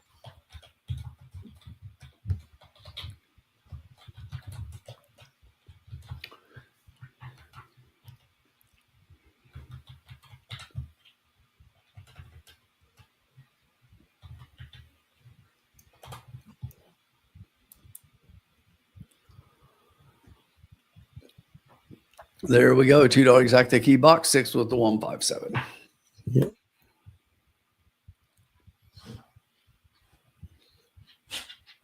Yeah, Arizona. Yeah, Arizona's got their own problems there, Mike, for sure.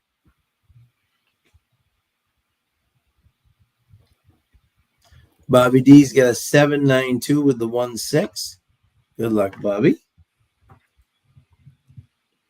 Bobby R's got a great win on the night. Yes, I like Miss Mandalay to win. I have a daily double like this 5, 6, 9, 5, 11. Like it. I like that, Irene. Good luck, my friend.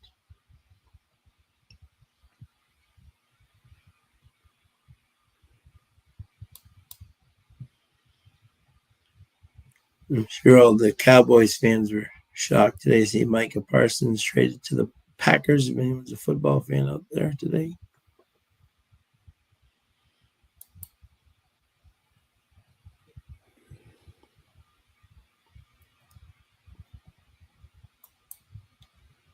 And coming out into the track. 10 minutes to post.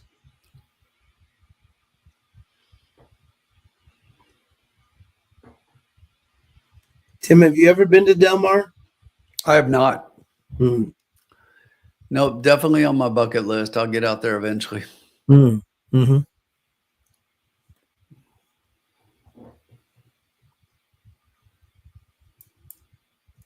I know Bobby D has because I think he's close to it.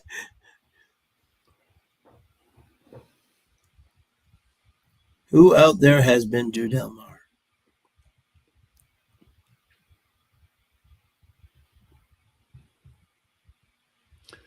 Mike said he's been there four times. 4 times. It's great. Awesome, Mike.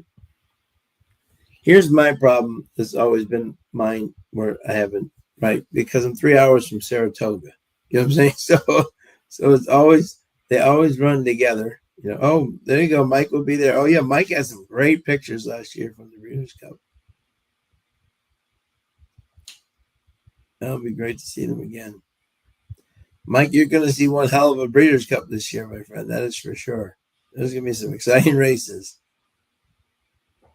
The Groundhogs of the Mare of the 7 has dropped some really nice horses. 5 hours from Del Mar, not far at all, my friend.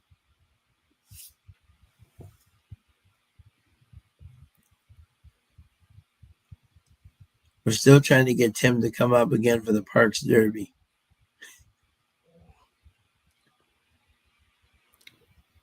Not counting it out. 2 days this year, Tim. Yes, Not I saw one. they're running Friday. Yeah. They're going to be all Pennsylvania bred stakes races, which is really cool because a lot of the New York horses are coming down for it because the Pennsylvania breds have become so strong. What's the day again, Sean? September 19th and 20th.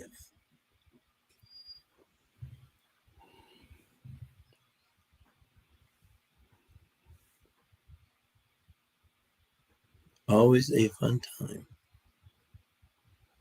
And they're going to be a good race this year because I think Baffert is bringing 1 or 2.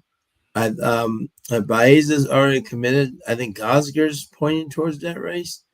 That could be exciting. We could even see possibly Nitrogen in the Phillies race.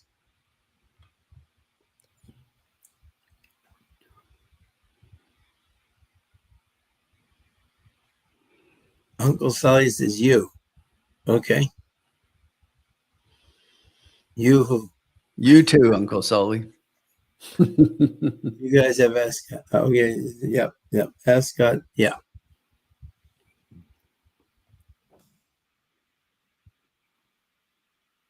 Didn't know what we're arguing about.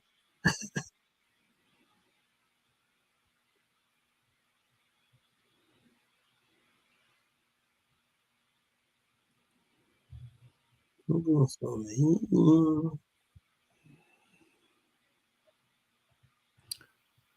This is one of those races where you're like,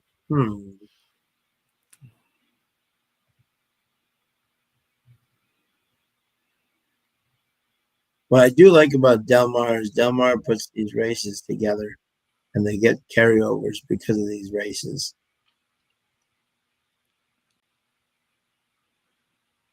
Your six looks fantastic on the track. That's an excellent thing.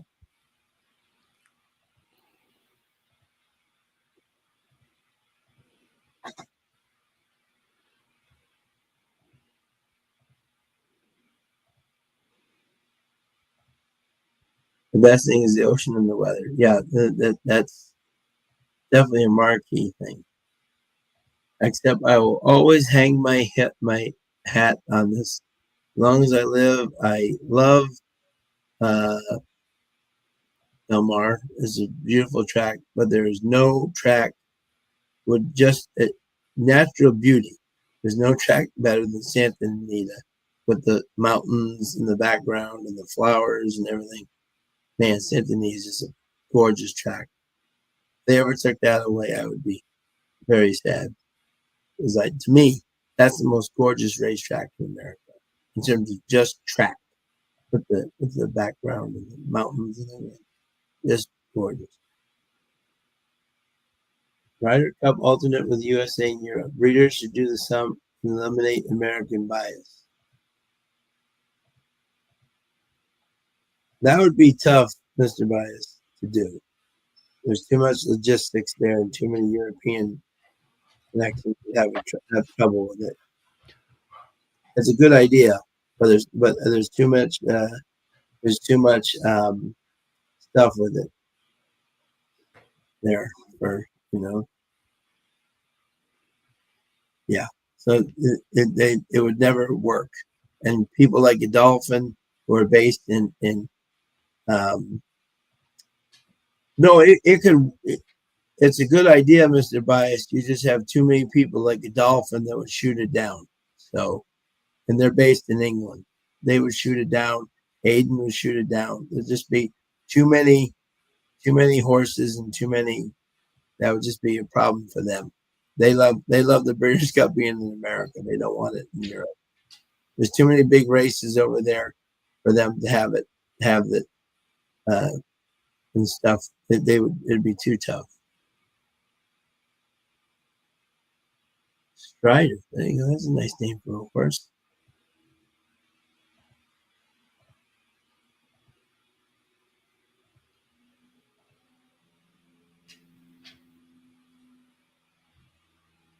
Yeah, but your idea is a good one, Mr. Bias. I would agree with you, but they just won't go for it.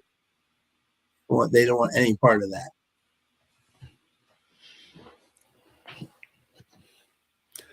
We are headed to the gate. It looks like, although still showing 3 minutes, but they're headed that way.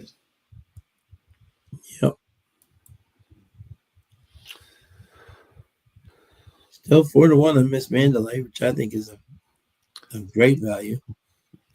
I do too. The 7's holding at 4-5 instead of a 4-1 morning line.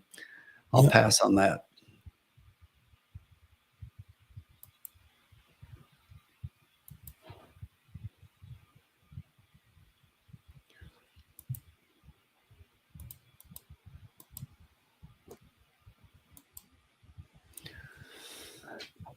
Late pick 3 pulls up to 121 grand.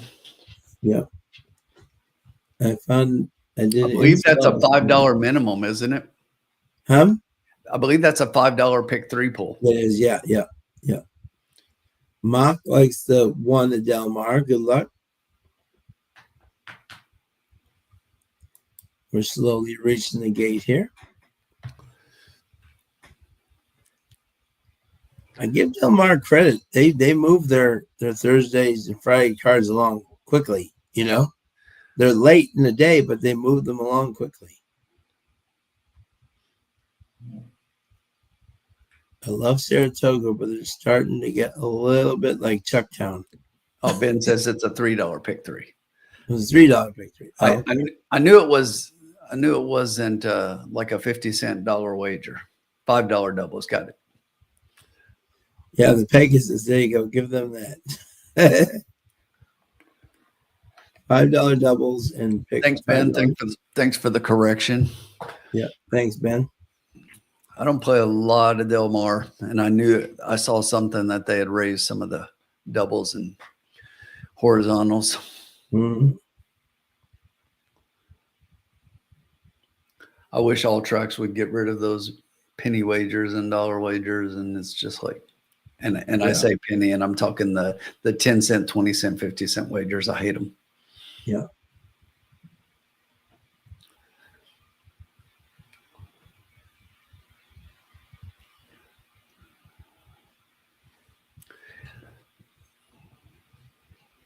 Just allows the calls to get that many more combinations on you. Yeah, exactly. Yeah, You're stealing your money.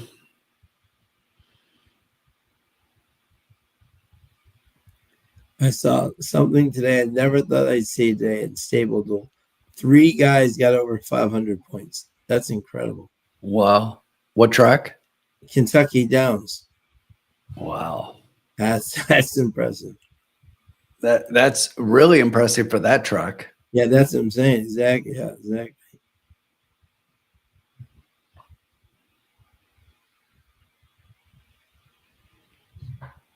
We're gaining towards the gate here. We're taking our sweet time. Oh, because the late pick 3 pool. Okay. Letting that grow. Yeah, groundhog. I think we've had this conversation. The data shows that the bigger dollar ones, which a lot of people say they don't like, and everything else, though, that it would keep the calls from taking as many pulls as they do because they wouldn't be able to play the combinations that allow them to hit some of the things they hit. So Yeah. Yeah. and you would go back to the days of where you had a lot of the horizontals, the $1 million pick sixes and the things that you saw in the past, and just the big payouts, because when they hit, they would hit. And it would be more about the handicapping and not just the playing the numbers. When you get 20 cent wagers, everybody's just playing number combinations and all the alls, and it just drives me nuts. Don't like it. Not a fan. Okay. They're all in line almost. Here we go. Good luck, everybody. And they're off. And it's the 1 going for the lead right away. It's the 6, the 7. We got the 9, 8, 1, 6, 7. Everybody up there. 5 of them across the track up front. 5, exactly. Donnybrook with the 2 sitting right on the rail. 3 behind him, the 5 and the 4 can see them all. Let's see what the half is here. 22 and 2 for the quarter. And coming down the stretch here. Got the 1 in the lead, the 6 sitting right off on there. Come on, 6-1. We got the 7 trying to get them. Down the stretch they come. The 1. We got the 6 still trying to hang in there. We got the 7 on the outside. We got 4 horses, all 7. Oh, Tyler's just giving up the ship. 7, 5, 2, 1, 6. He stopped riding the horse. Tyler absolutely just did not want to ride him at all. That is something that is plagued.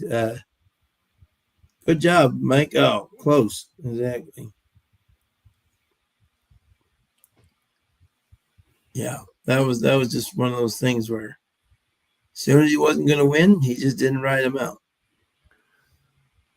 Driving me nuts. That is a Tyler Bays staple, unfortunately.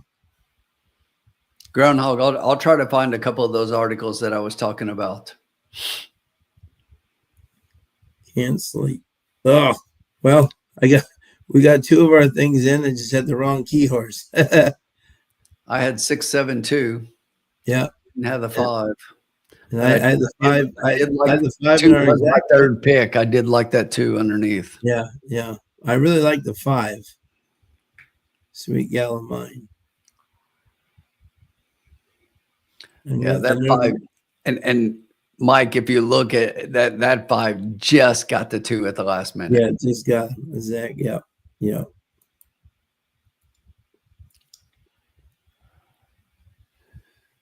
Yeah, exactly, Paul.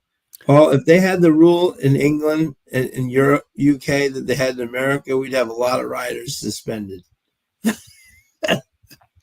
Well, I'm not sure we would, Sean, because they'd be forced to start riding their horses and riding them out. It's just like, yeah. and you know, you're always going to hear the jockeys and the trainers say, well, they weren't going to get there, so they were saving the horse and didn't want to push the horse. It's like you've got to ride to the wire, then save the horse. It's like you're trying to get the best finish. You can't just give up because you're not in the top 3. I'm sorry. Right. Why? One of the reasons why, and if you watch him, sometimes he doesn't win, right? But and I'm not saying this because Tim and everything. This is actually true. One of the good things why the people out there love KK, he won't always win, and he won't. It may not always have the best trip, but he's going to ride his horse out into the line every single time. Yes. You know, he may not. And that, as a trainer, that's all you're asking for is your jockey to ride it the whole way to the line. You know, and some riders, obviously, Paco is well known for not doing that and has been suspended multiple times for doing that, multiple times. But exactly. But Bobby had that too. Oh, and you know, Sean, it's one of the things that. I love the 2-2, Bobby. It's one of the things that I love about, because of those rules that Paul was talking about, that are European riders. The European riders don't do that. And I love seeing those guys getting on a horse and they ride them all the way to the finish, and, no matter what. And yeah, exactly. Yeah. Because look, is that horse going to win this race? No. But I think he was still in contention for, 3rd or at least 4th. Yeah, exactly. Yeah. There's some riders that exactly. Yeah. Earn a paycheck,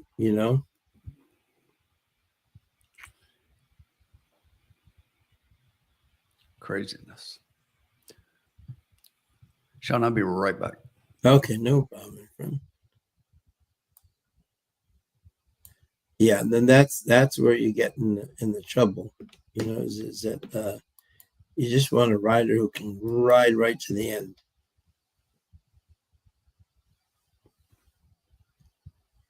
Damn, I had that too. Yeah, so close, Bobby. So close. I had the 5 and the 7, just the wrong key horse. No, exactly. It's not going to pay bad with the.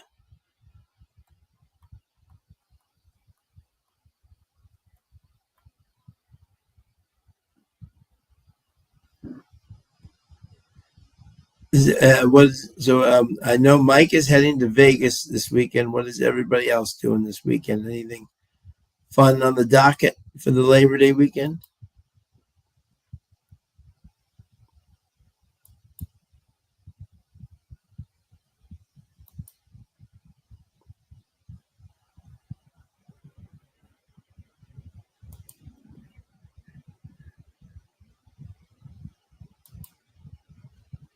I am just taking it easy this weekend.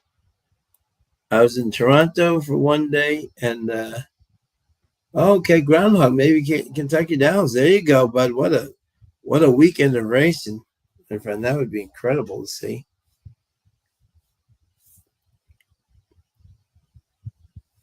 Yeah, very true, Paul. Yeah, they're paying 5 or 6 places in big fields, so the riders are always trying their hardest to get those paychecks.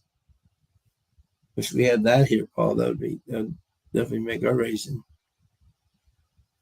Oh, Tom, you're almost so close, my friend. How you doing, Tom?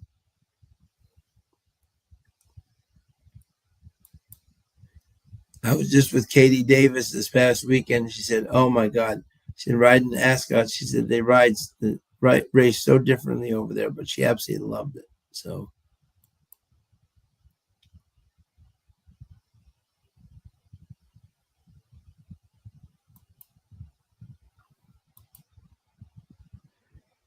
But we turn the page to the next race. Oh, go! You seen Joe K? Okay, in Winnipeg tomorrow. Have a great time. When do you switch to Woodbine? We've already switched, James. This was just the 1 week.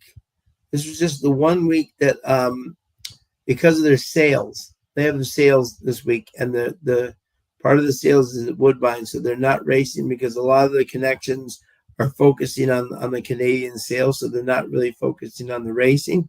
So it gives them kind of a time to it's like kind of like a halftime show, really, if you will, for them. The sales allows the people to have a little bit of a break and then go right into Friday. And they had a big sales, record sales up there for their Canadian thing. So, yeah, but next week we will be back at Woodbine. And for the rest of the winter, going straight forward, that Woodbine will be running every single Thursday. This was just the one they do not do because of their Canadian sales. Our friend Catherine Day Phillips got a beautiful silent name horse that sold for $112,000. So they had a very good turnout for their sale. I think they got a record, so. Canadian breds representing in the sale. As for the Kentucky sale, folks, the American owners can now write off 100% in the first year of their sale. So look for the numbers to absolutely soar through the roof at Keeneland. You're going to have bidding wars like you have never seen before in your life.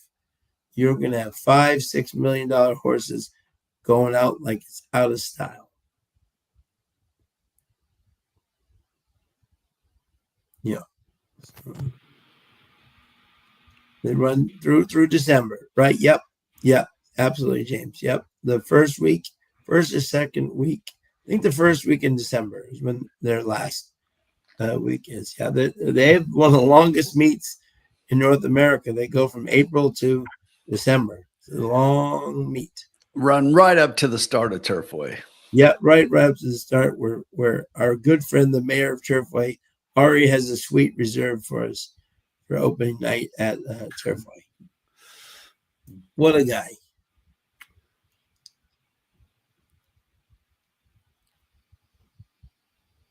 Yeah, there's always nice winners over there in the UK market value for sure. So we turn the page, Tim. We turn the page. Thank goodness. Let's see if we can get something home here. Yeah, exactly. And we're 14 minutes till Del Mar race 7. Let me read the conditions here.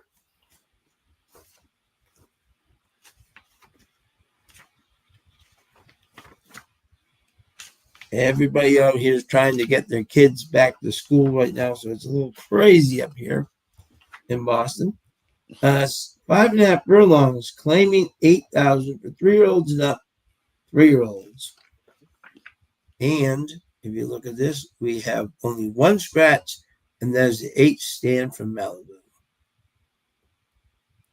But an interesting field here, to say the least.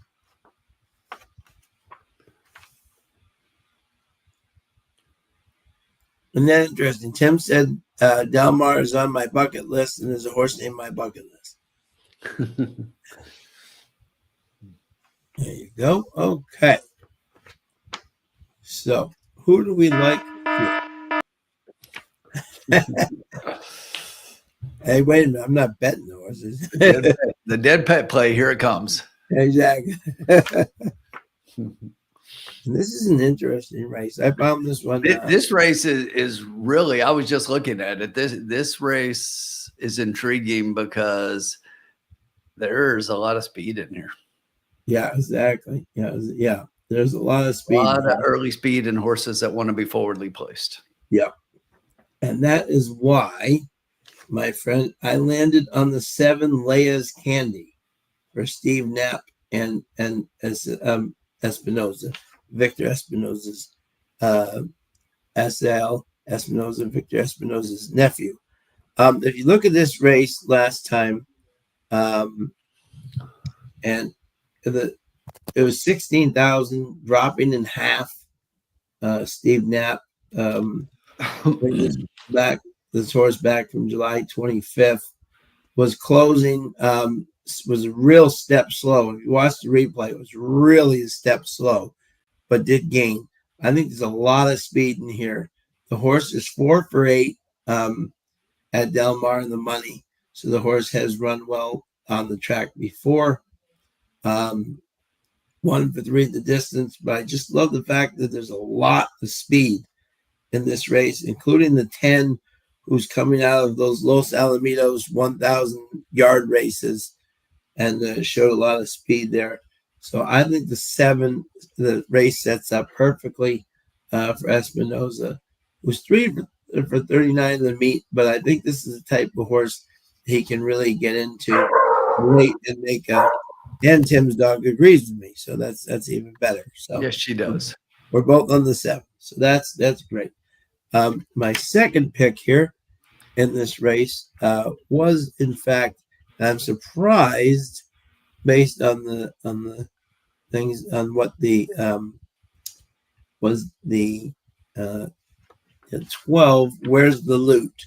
Craig Delays and De Herrera was actually having a good meet. He's 10%. Here's another one who was is running at Los Al in the 1,000, ducked out, but when he has been on the dirt, he's running 25,000 claiming races. Hasn't been that bad. Even ran third in a 40-35 a year ago. So this horse is 1 for 1 at the distance. And the third at Del Mar, where this horse came in third at 40-35, would probably be strong enough to beat this group. So I think the 12 is definitely a deserving favorite here. And I'm just worried a little bit about his speed, but because there's going to be a lot of speed up there. But I do think that he will be right there in the mix. My third pick, again, you would think it would be the 10 but I went elsewhere and I went to the 2 in suspense.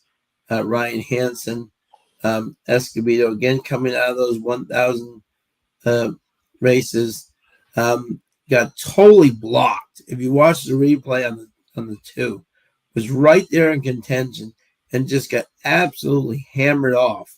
So I kind of throw that race out because if you really look at the Del Mar race, is over 2, but he ran against much better the last time, dropped to 10,000. This Escobedo had him right in a good position and just he got sawed off. So I think this horse is going to be an interesting, is 4-1 morning line, 9-1, definitely an overlay for sure. But I think this horse could get in the middle. So my picks were 7, 12, 2, and 10.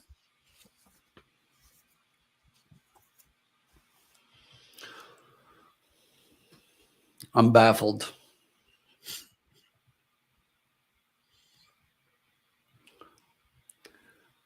This is definitely going to shape up a little bit interesting here, Sean, if that's the case, because you gave me like 4 horses and you didn't even talk about my top pick. That's See, that's for this type of race. Yeah. It is this type of race. Now, I have all of those horses underneath, but I've got a horse I like here at a little bit of a price. This is one to where I'm going to take a shot with something. Yeah. And I'm just going to try to shake things up. Love it. There you Number go. 4, shake me up. Ruben Silvera. Yeah, for Paul Aguirre. And look, Paul Aguirre is 1 for 1 here so far. Yeah, exactly. Yeah. And he brings this one in. Yeah. If you look, go back 2 work, Sean. This one's been off since September of last year. So we're coming off a long layoff. I get that. Sure. Yeah. But we're coming out of a workout at San Luis Rey. It's like, that's not one we hear a lot. But look at the 1-2 back. Yeah. On the 9th of August. 59 and 2. Yeah. 9 and 2, 5 furlongs, best of 15. And then comes back with a maintenance work since that. That's a pattern I love. I would rather see the bullet 2 back with a work since the bullet. Yeah. And then this one just comes in, and I think the numbers fit this race. I think they fit it really well. I mean, Yeah. yes, this horse hasn't ran since last year. And then if you go back before that, the horse was off for 3 years. Yeah. But look where the horse was running. Yeah. Saratoga, Yeah. running, Yeah. and the horse, let's see, for Peter Yurton, Irad's riding, finishing second in a nice optional claimer, and then goes and runs a Saratoga Stakes. Yeah, I get it. It's a few years ago, but they brought the horse back, and then for whatever reason, now they're bringing the horse back to the track. And look at all those works. I mean, across the bottom. But the horse is working really well, and I think the numbers say that if this horse runs back to the back class, especially if this horse runs to the Saratoga races or the Parks race, this horse destroys the field. Yeah. Absolutely. And I get that's a big ask coming off the layoff. Those numbers last year don't say that, but the work say that maybe this horse is ready. I don't think Paul Aguirre brings this horse in here if he's not ready to run. Yeah, no, I agree. I agree. I think it's one to give a shot. Yeah, absolutely. I definitely think you want to support it with good horses around it. And you know, I will do that. I do have the 12 second. The 12 makes a lot of sense when you look at the 12 outside. There's a lot of speed in this race, but I think with the 12, I think they probably rate this horse a little bit behind horses. The horse has a history of being able to rate behind horses, has run allowance class at Santa Anita. So running against some better horses and been able to rate and finish to win. Yeah. So I think the 12 really fits. I struggled going back and forth between the 2 and the 7. They both make sense underneath. I like the 2, honestly, a little bit better than the 7, but they're both right there. I think either one of them makes a lot of sense underneath. But I'm going to try to play some combination of these horses and try to get the 4 in there for a piece. So I'm probably thinking like key box activity as we continue to look at the horses and work our way through it. We'll see what everybody thinks and likes, but I think this 4 is a little bit sneaky. And when you look at all the will pays, the 4's in there like 3rd and 4th in some of the horizontals. So yeah. There's some horizontal money coming in here. Absolutely.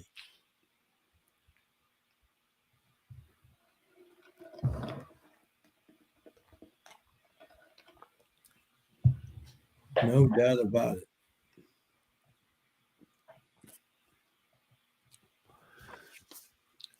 I wish the 12 was a little bit more inside, but what's that? I wish the 12 was a little bit more inside, but Yeah, it's definitely the thing about the 12 but like I say, I was looking of all the horses with the speed, who can possibly rate, because they're not all going to go out. Yeah, so who can rate? Some of them I don't think they can rate and win, but the 12 has shown that he can rate and win. Yeah. Some horses either have to be on the lead or they're not winning. So when some of these others have been off the lead, they're nowhere near the win. But this horse has come from behind to win. Right. My guess is I think your leader is probably going to be the 10, I would think. Yes. And for that reason, I left the 10 out, Sean, because I just think there's so much speed in this race. When you look at all the races we've seen so far tonight, the speed has just been backing up, and there's so much here that I just think that the 10 can't sustain the lead and is probably backing up in the stretch. Yeah. There'll be a lot more horses coming that are going to pass that horse. No, I couldn't. But I do agree that the 10 is probably your pace setter. Yeah. No doubt.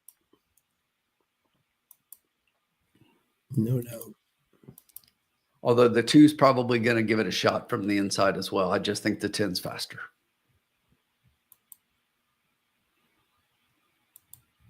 Thank you to everybody joining us tonight. Irene has exact this way 5-7-11 with 5-7-11 12. Bobby D's got a 2-7-4 with 10-5. The 11's another one that I thought this is one of the ones I thought has to be on the lead to win, and there's just too much other speed in here. I couldn't get behind the 11. I had the 11 a little bit further down. Going to probably try to compete early and just doesn't have the speed to stay with some of the others. I think that one fades even more than the 10. Yeah. Personally. Don't change your bets.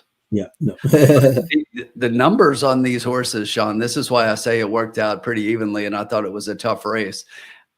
They're pretty even the way that I worked them out. It's like that's why I was willing to take a shot on somebody in here, because I think this is a very evenly matched race with no clear standout. No, absolutely.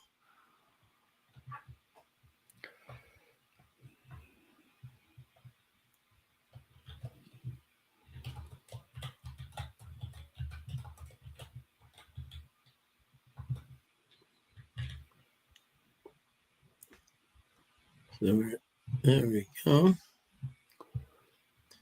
We have 2 minutes to post, folks. Start to make their way down the nice here. What's everybody like? Not hearing much chatter tonight. No, not much chatter. Quiet tonight, Sean. Yeah, they must be saving it up for the weekend, Labor Day. Everybody's got Labor Day plans and betting the races on Saturday. Yeah, going to the beach, exactly. Doing something. Headed to Kentucky Downs. Yeah.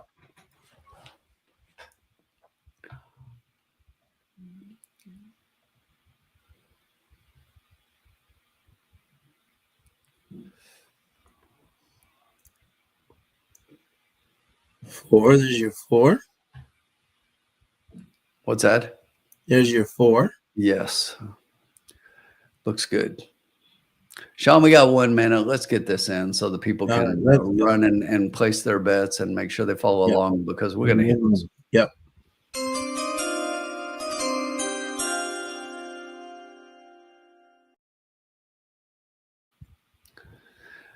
All right. So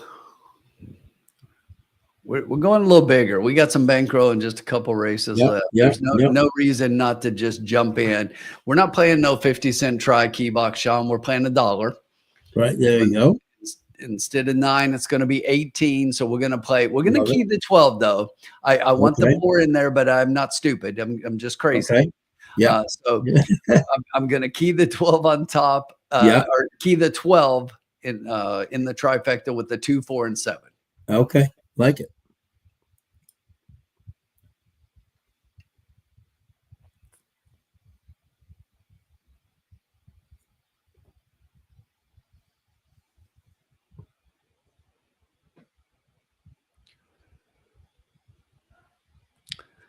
Again, that's an $18 wager. I'm going to take that out of our bankroll. Yep. Just punching it in for myself real quick before I do that. I am playing the same thing myself. That leaves Sean still half the bankroll for the last race. Yeah. I'm going to cash. After we cash in this one. Exactly. Plus what we win here. That's right. Yeah, that's what I'm saying. Yep. Yep.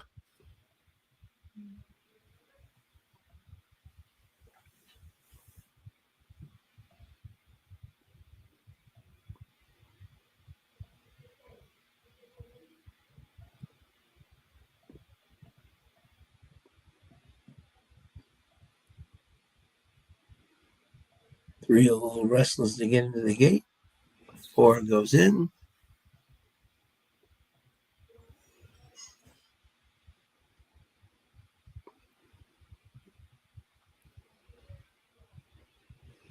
Five goes in. Let's bring it home. We got the 12 on the outside.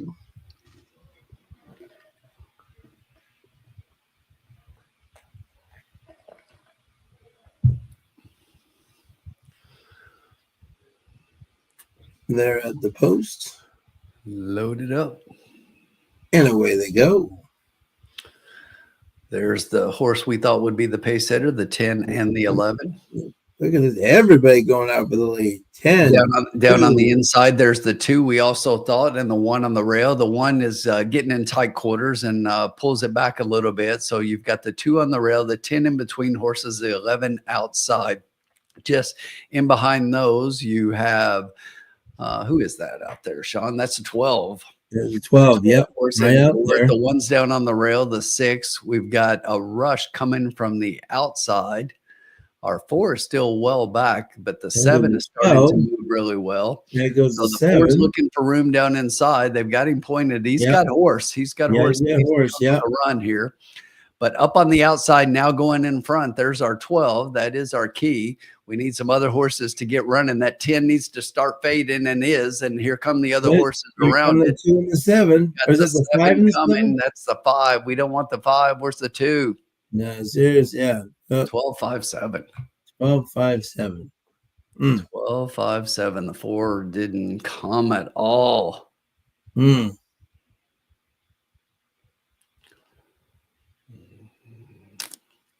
Yeah. Man, I thought that was a 2 coming instead of the 5. Yeah. 12 made the 5 to 2 look like a gift there.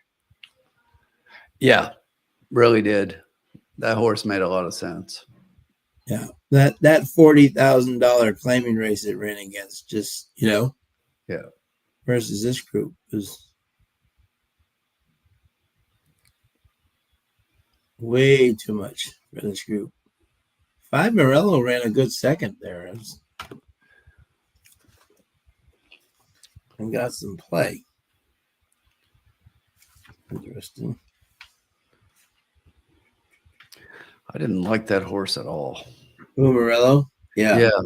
I'm looking Especially again. coming off the 11th place last time, claimed from Sweezy. Yeah. I mean, I'm looking again and I still don't like it. Yeah, first time gelding, so maybe Exactly. maybe that could have been a cause. I'm just saying, But the one thing I always look for when they geld, Sean, is to see a change in workouts. there was none. That the horse has done something different. Yeah, right. Nothing. And I mean, he's been gelded, and the works at least don't look any different. Yeah.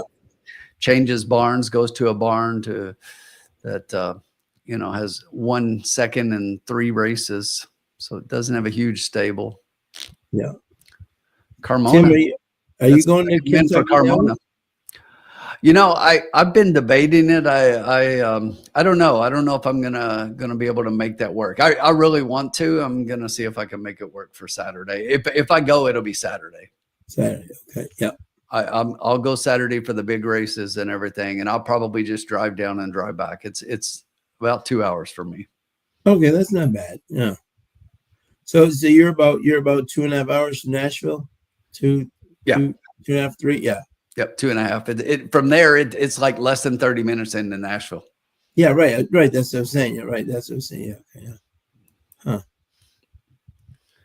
Yeah, when you're right there at Kentucky Downs, you can be in Nashville as quick as you can be in Bowling Green. Yeah. When Declan Carroll was riding down there at Kentucky Downs, he was actually staying in Nashville, and just going to, Yeah, a lot of people will. I mean, it's a good drive to go to Nashville. It's easy. Yeah. Straight down 65. Oh, okay. Yeah. And for me, it's straight up 65. I'll hit 65 and straight back to Louisville here. Yeah. So Groundhog, you're going for Saturday for sure. Might stay overnight. All right. Cool. Yeah, that's what we were just saying. Nashville is an easy drive from there. You'll be in Nashville way before I get home.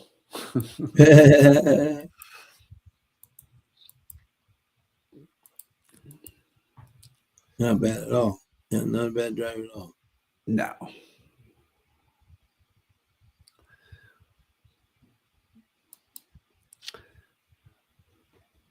Sean, this is something I've been saying for a couple of weeks. That was another race to where that's second or third race tonight to where the flat bet just made sense. And, yeah, I know. Chasing exotics. And, we got a good price on a horse that, we both thought made sense. Yeah. 5-2 was, that was just, I thought it for sure was going to be 4-5. That's what I was trying to beat him. I would 5-2. That's just crazy talk,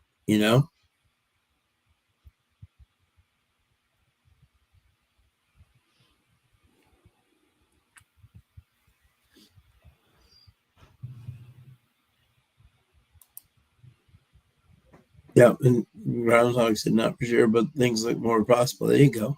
Wonderful. Yeah. I'm definitely considering it. Yeah. One hell of a card on Saturday, that's for sure. All the people. All right, we got one race to go, and we're going to win it and win on the day. All you need is one. Always. And we got a mile on the turf for California sired maiden fillies 2-year-olds on a mile.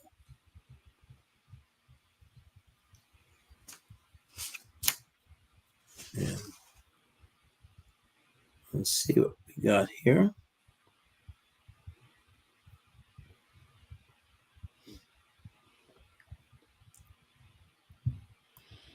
Any scratches, Tim? The 6 is out. 6, yeah. The 11 and 12 are both in. The 6 is out. The 8 is out, and the 11 and 12 draw in. Got it. Okay. An interesting race. Yep. Sure. Now, how did you see it, my friend? Sean's going straight to the 11 and KK. Yeah. Let it begin.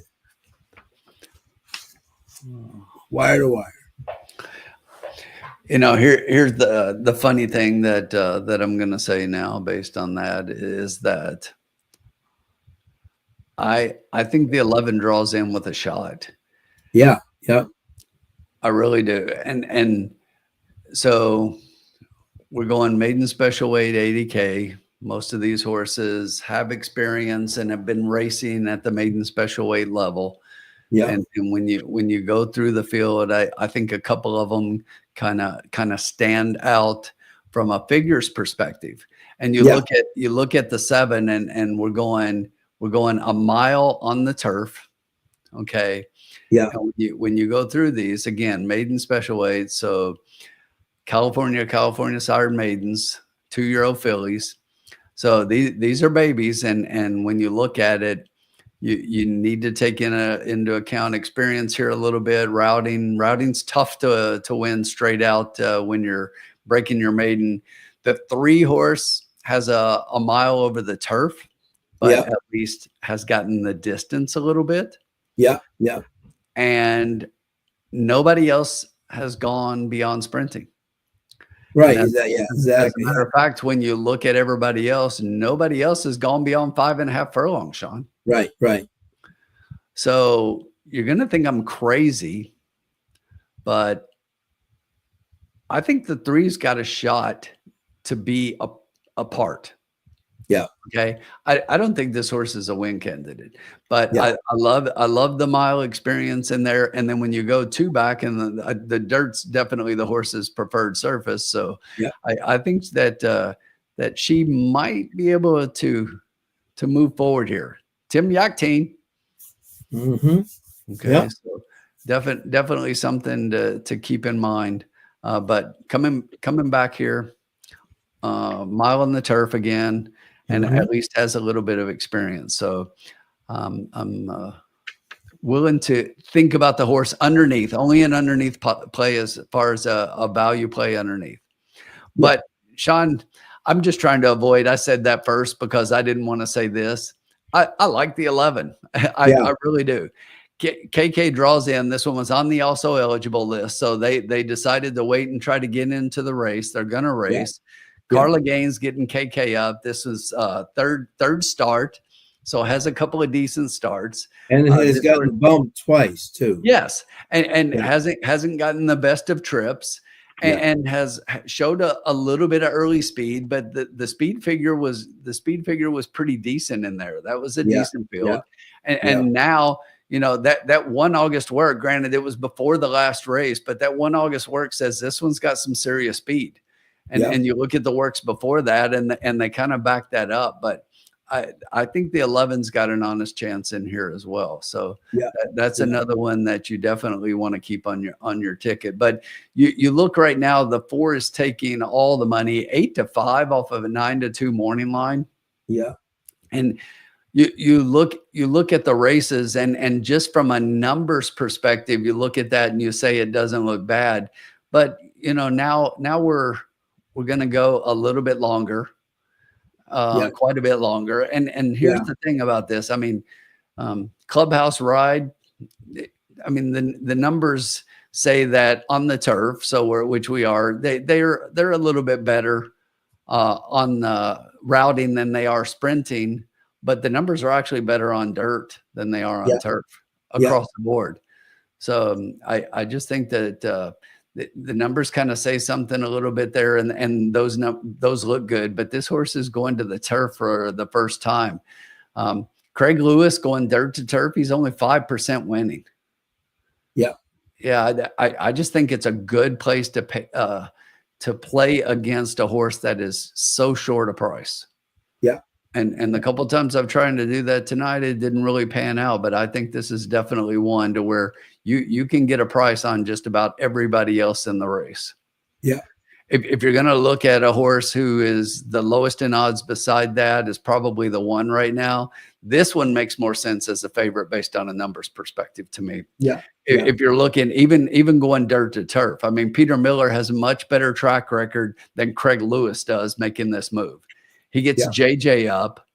The numbers kind of make a lot of sense. So I think the one would be my top pick here. I would add in the 11 underneath that. I would. I think the 2's got a shot as a first-time starter. Always when you got races like this, you got to include the first-time starters underneath. But this is one that definitely has the ability to do that, working pretty decently for Mark Glad. And then, like I said, I would include that 3, just throw it in as an underneath play only. But I would include the 3 underneath as my 4th pick. So.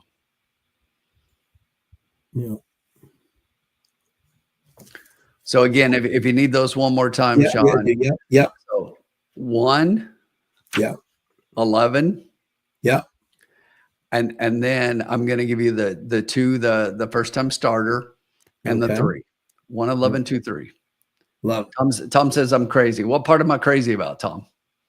What part? Because we all know that's a true statement. But which part are you trying to identify? Which part's crazy? I don't like the 4 at all. Are you saying I'm crazy for that?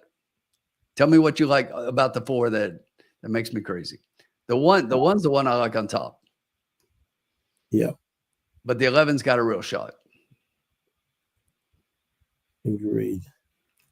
Last time we saw a crazy race like this, Sean, we were scratching our head afterwards. The results didn't make sense. So I'm not going to try to make sense of it. And look, Bobby D puts up these numbers. What did I just say my numbers were? 1, 11, 2, 3. I don't think I'm that crazy. No. Or Bobby's just crazy with me. And Tom and hey, Felipe, the one would be okay. Now, this is the interesting thing about this race. Okay. And this is what I find fascinating. Harvey Pack, the great Harvey Pack, may rest in peace in New York, right? Used to always say, never bet a horse who is trying 2 things for the first time. Okay. We have a problem in this race because everybody is trying. Everybody's doing the same thing. So right now, I mean, for the 3's credit, right? Even though he has tried the mile, he's coming back at a mile on the turf. Right. Exactly. So at least for him, he's the only one. She's the only one who's actually experienced both things. Thank you. That's my point. That's all I'm saying. It wasn't a great race, but it's a horse who's coming back doing the same thing again, and it's new for everybody else. Exactly. So when you look at this, okay, exactly, and then you see, and when you're trying to do this, exactly. Let me see. Tom, you don't have to be kidding. Crazy in general, I am. We will all admit to that. Sean will tell you. Exactly. So trying to see here. Okay. Sean, Tom, don't we all have to be crazy to play this game? Yeah. Okay. So this is what I love about these races. Okay. Sean's going completely different and throwing all my picks Yeah, out. right. He has 4 horses and he doesn't have my horse in it. Exactly. Exactly. So, okay. I have a strategy in this race that I think this horse is actually legit. And I think we can make some money doing it. Which one? The 10, Oh. Coyote Cafe. And I will tell you why. Okay. So you look at this horse and and you look at this horse, and it's very interesting that the David Cohen and Mark Glatt, the 13% together was just not bad. David Cohen's actually 4 for 30 in the meet, not terrible. Mark Glatt's having a fabulous meet. What I like about this horse is that Grayson is a 14% turf sire. The only sibling to try turf was a winner, right? Glatt's a 21% second time maidens, right? And in a race where everybody is trying and he's adding blinkers on, right? And he's trying. He's still 10%, which is not that bad. And what do you call it? It's very interesting in a race where everybody is trying everything for the first time, and the 3 didn't really run a great race, right? I love those numbers. I rely on the trainer's stats. And if you even look at his double, it's 108. It's not bad. You know what I'm saying? It's not right next to the first 2, but it's not that far off. You know what I'm saying? So I think this horse could be a major player here at 6-1. I'm hoping for a bomb. White Abarrio is 8-1 in this race. I will take White Abarrio. Me too. Yeah, exactly. Exactly. Exactly. He's where is he? He's in the Pacific. Where did White Abarrio go to? I don't think he's in the Pacific, is he? No, is in the Jockey Club. He stayed home, didn't he? Yeah, he didn't. He didn't go to the Pacific. I think so. Right. Yeah. Okay. Yeah. All right. Yeah. Yeah. Jockey Club stays at the spot for the jockey. Yeah. Yeah. Right. Okay. Yeah. Okay. Yeah. All right, Tim. I already have my bet. No.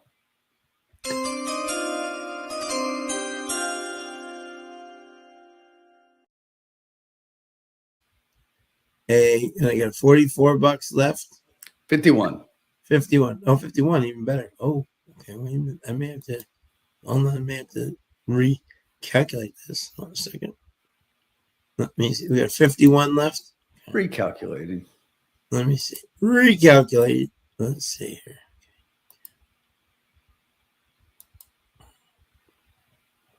Oh, I just come up short. Okay. The senior stable gave us money earlier. Let me see. Okay. Let me see. Here we go. Okay. Yep. I'm just going to do a $2. Recalculating here. We got to recalculate the numbers. Recalculating. Yeah. Let's see here. The horses are on the track. Yeah. There's your 2 horse. It's a Fair Life. Yeah. The sire grazing, same as a 10. Yeah. Exactly. Yeah. Like Exactly. 2 here. Yeah. Remember April. There's the horse that everybody thinks I'm crazy for liking. 22-1. Okay. There is All your right. 9-5 favorite, and I'm completely against this horse. Yes, I'm crazy again. The dam is bootylicious. No, I mean boolicious. Yeah. Priscilla 5. Yep. All right. We're going to win this race, Tim. All right, let's do it. I'm going 25 to win in place on the 10. Because the other things will not get it done for us. And I think there's too many. This is one of those races where you could spread out, but I think there's too many trying for the first time where I don't know whether they will take to it or not. you know, and I think this is where Mark Glatt really shines. So if I'm wrong, I'm wrong, but this was one of my stronger plays in the day, and I think this horse would be right there at the end.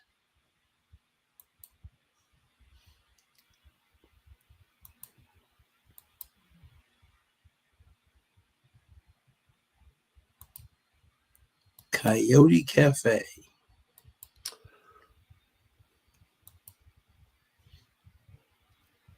7 minutes to post.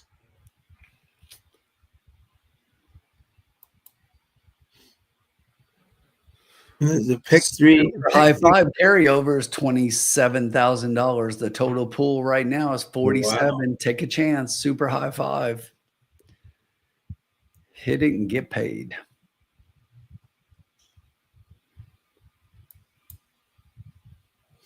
And this is one of those things where I kind of draw a line where, right, at the 1 is 5 to 2, the 4 is 9 to 5. But does that mean that they're going to take to the turf? You know what I'm saying? Like, in terms of, I'm trying to get some value here. The 9 is out of an actual unicorn. There you go. Always have to play the unicorn angle.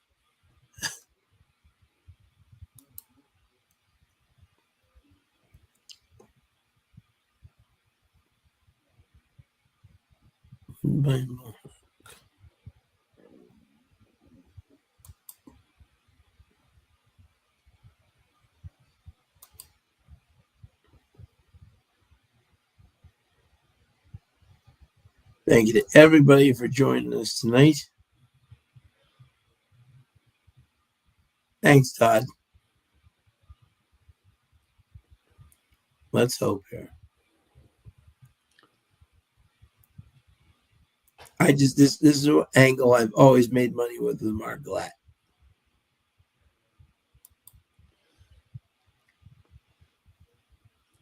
Groundhog says that the 9 is out of a unicorn. Yeah.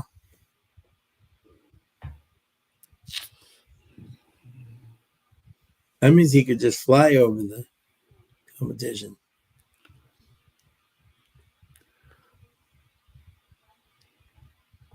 I think they could have had a much better name. This horse is sired by straight fire out of the damn unicorn. Come on. Come on. And then your name is Nancy 2.0. Yeah, right. Yep. That's got to be like the worst naming of all time. I agree.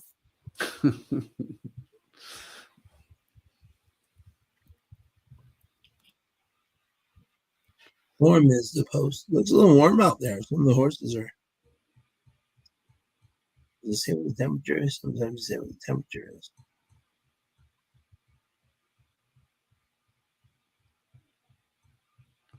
One is up there. There's a one looks on.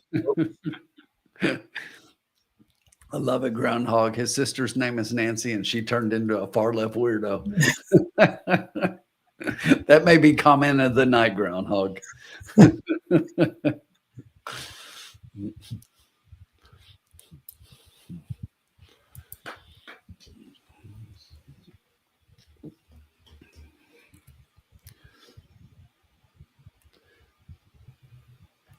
Bobby D's got winning place in the 3. I'm going to have to call KK after this race, Sean, and tell him you didn't even bet on him. I know, exactly. Again, doing 2 things that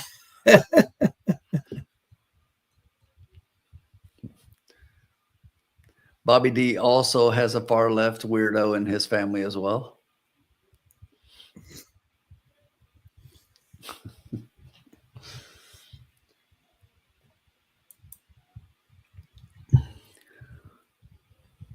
we got 3 minutes to post. Sean, what am I missing with 2 to 1 on the 4? I don't get it. Is anybody in here seriously? Is anybody in the chat? I haven't seen anything, but does anybody seriously love this 4? If this was on dirt, I'd say he has a chance. You know what I'm saying? And sprinting. Yeah, but now we're going to turf. and we're routing. No, I agree. Craig Lewis is 6% first turf. Mhm. He's 5% dirt to turf. He's 5% sprint to route. I mean, they must have someone must have heard something on the backstretch that we're missing. You know, I don't know. I mean, and they told 100 people about it, and they're all pounding it. You know, I just can't get behind that one. No. I mean, if she wins, congrats to everybody who cashes. Yeah, I'll exactly. Yeah. I'll close up and go to bed tonight. Yeah, Tom, I don't get it, bud. Yeah, I don't get it at all.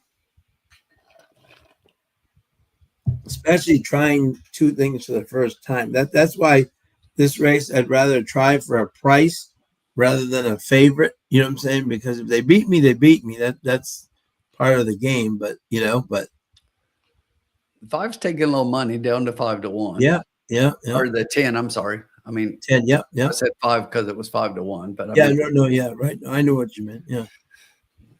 Well, there's a lot to like, especially with Glatt's numbers. You know what I'm saying? This is a move that Mark has historically always had good success with. You know. So Irene's going to play a super high 5. She's putting Crazy Nancy on top with 312, 312 with 110 and 111. There you go. Good luck, Irene. Groundhog says 4 is the horse that scares him.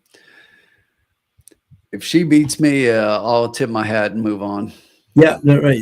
I don't get it at all. That's the way I look at it. I don't get that. I think the 1 makes a lot more sense than the 4, and is taking the money that's kind of comparative. So it's starting to come down a little bit now at 5-2.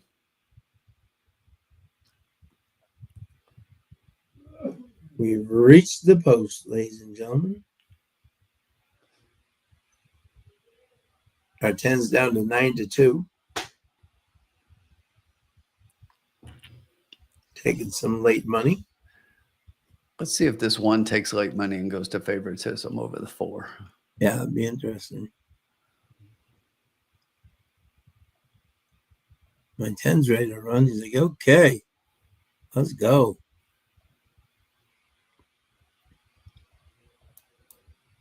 10's excited to be at the party. 1 is 5-2. 4 is 2-1. 10 is 9-2.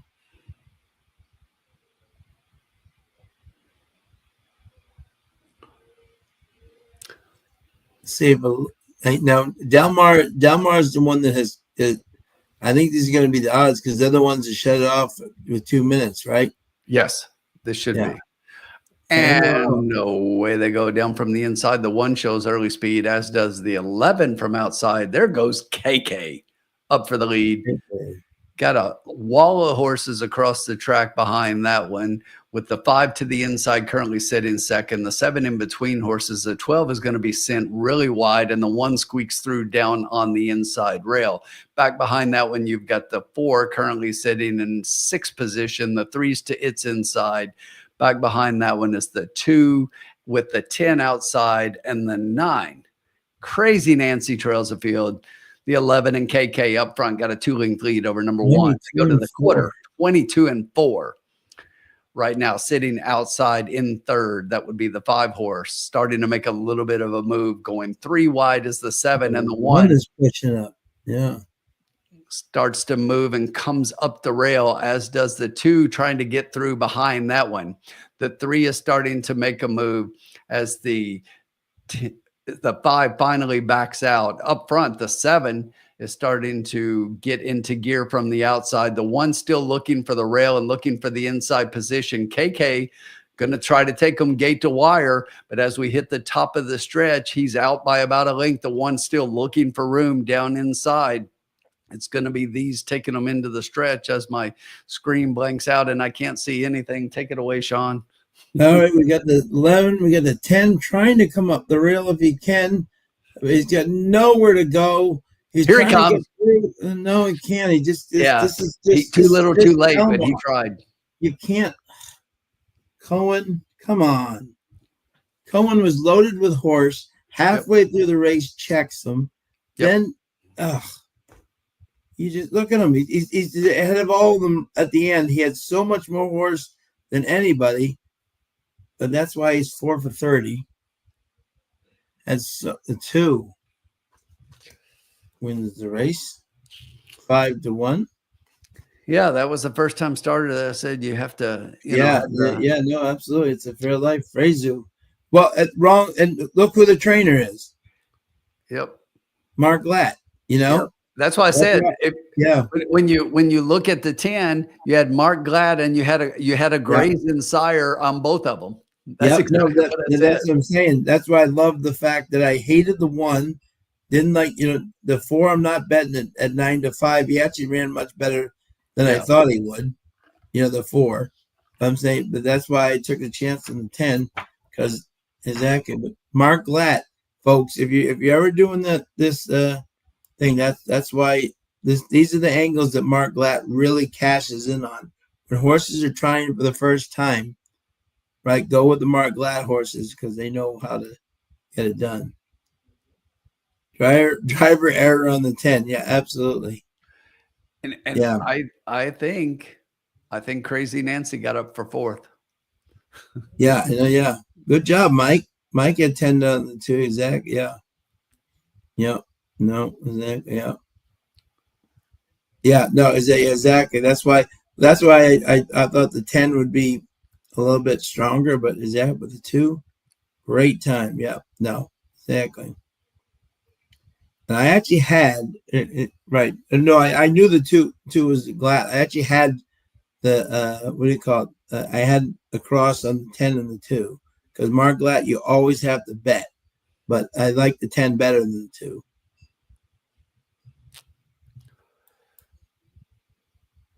Frustrating day at Del Mar, for sure, to say the least.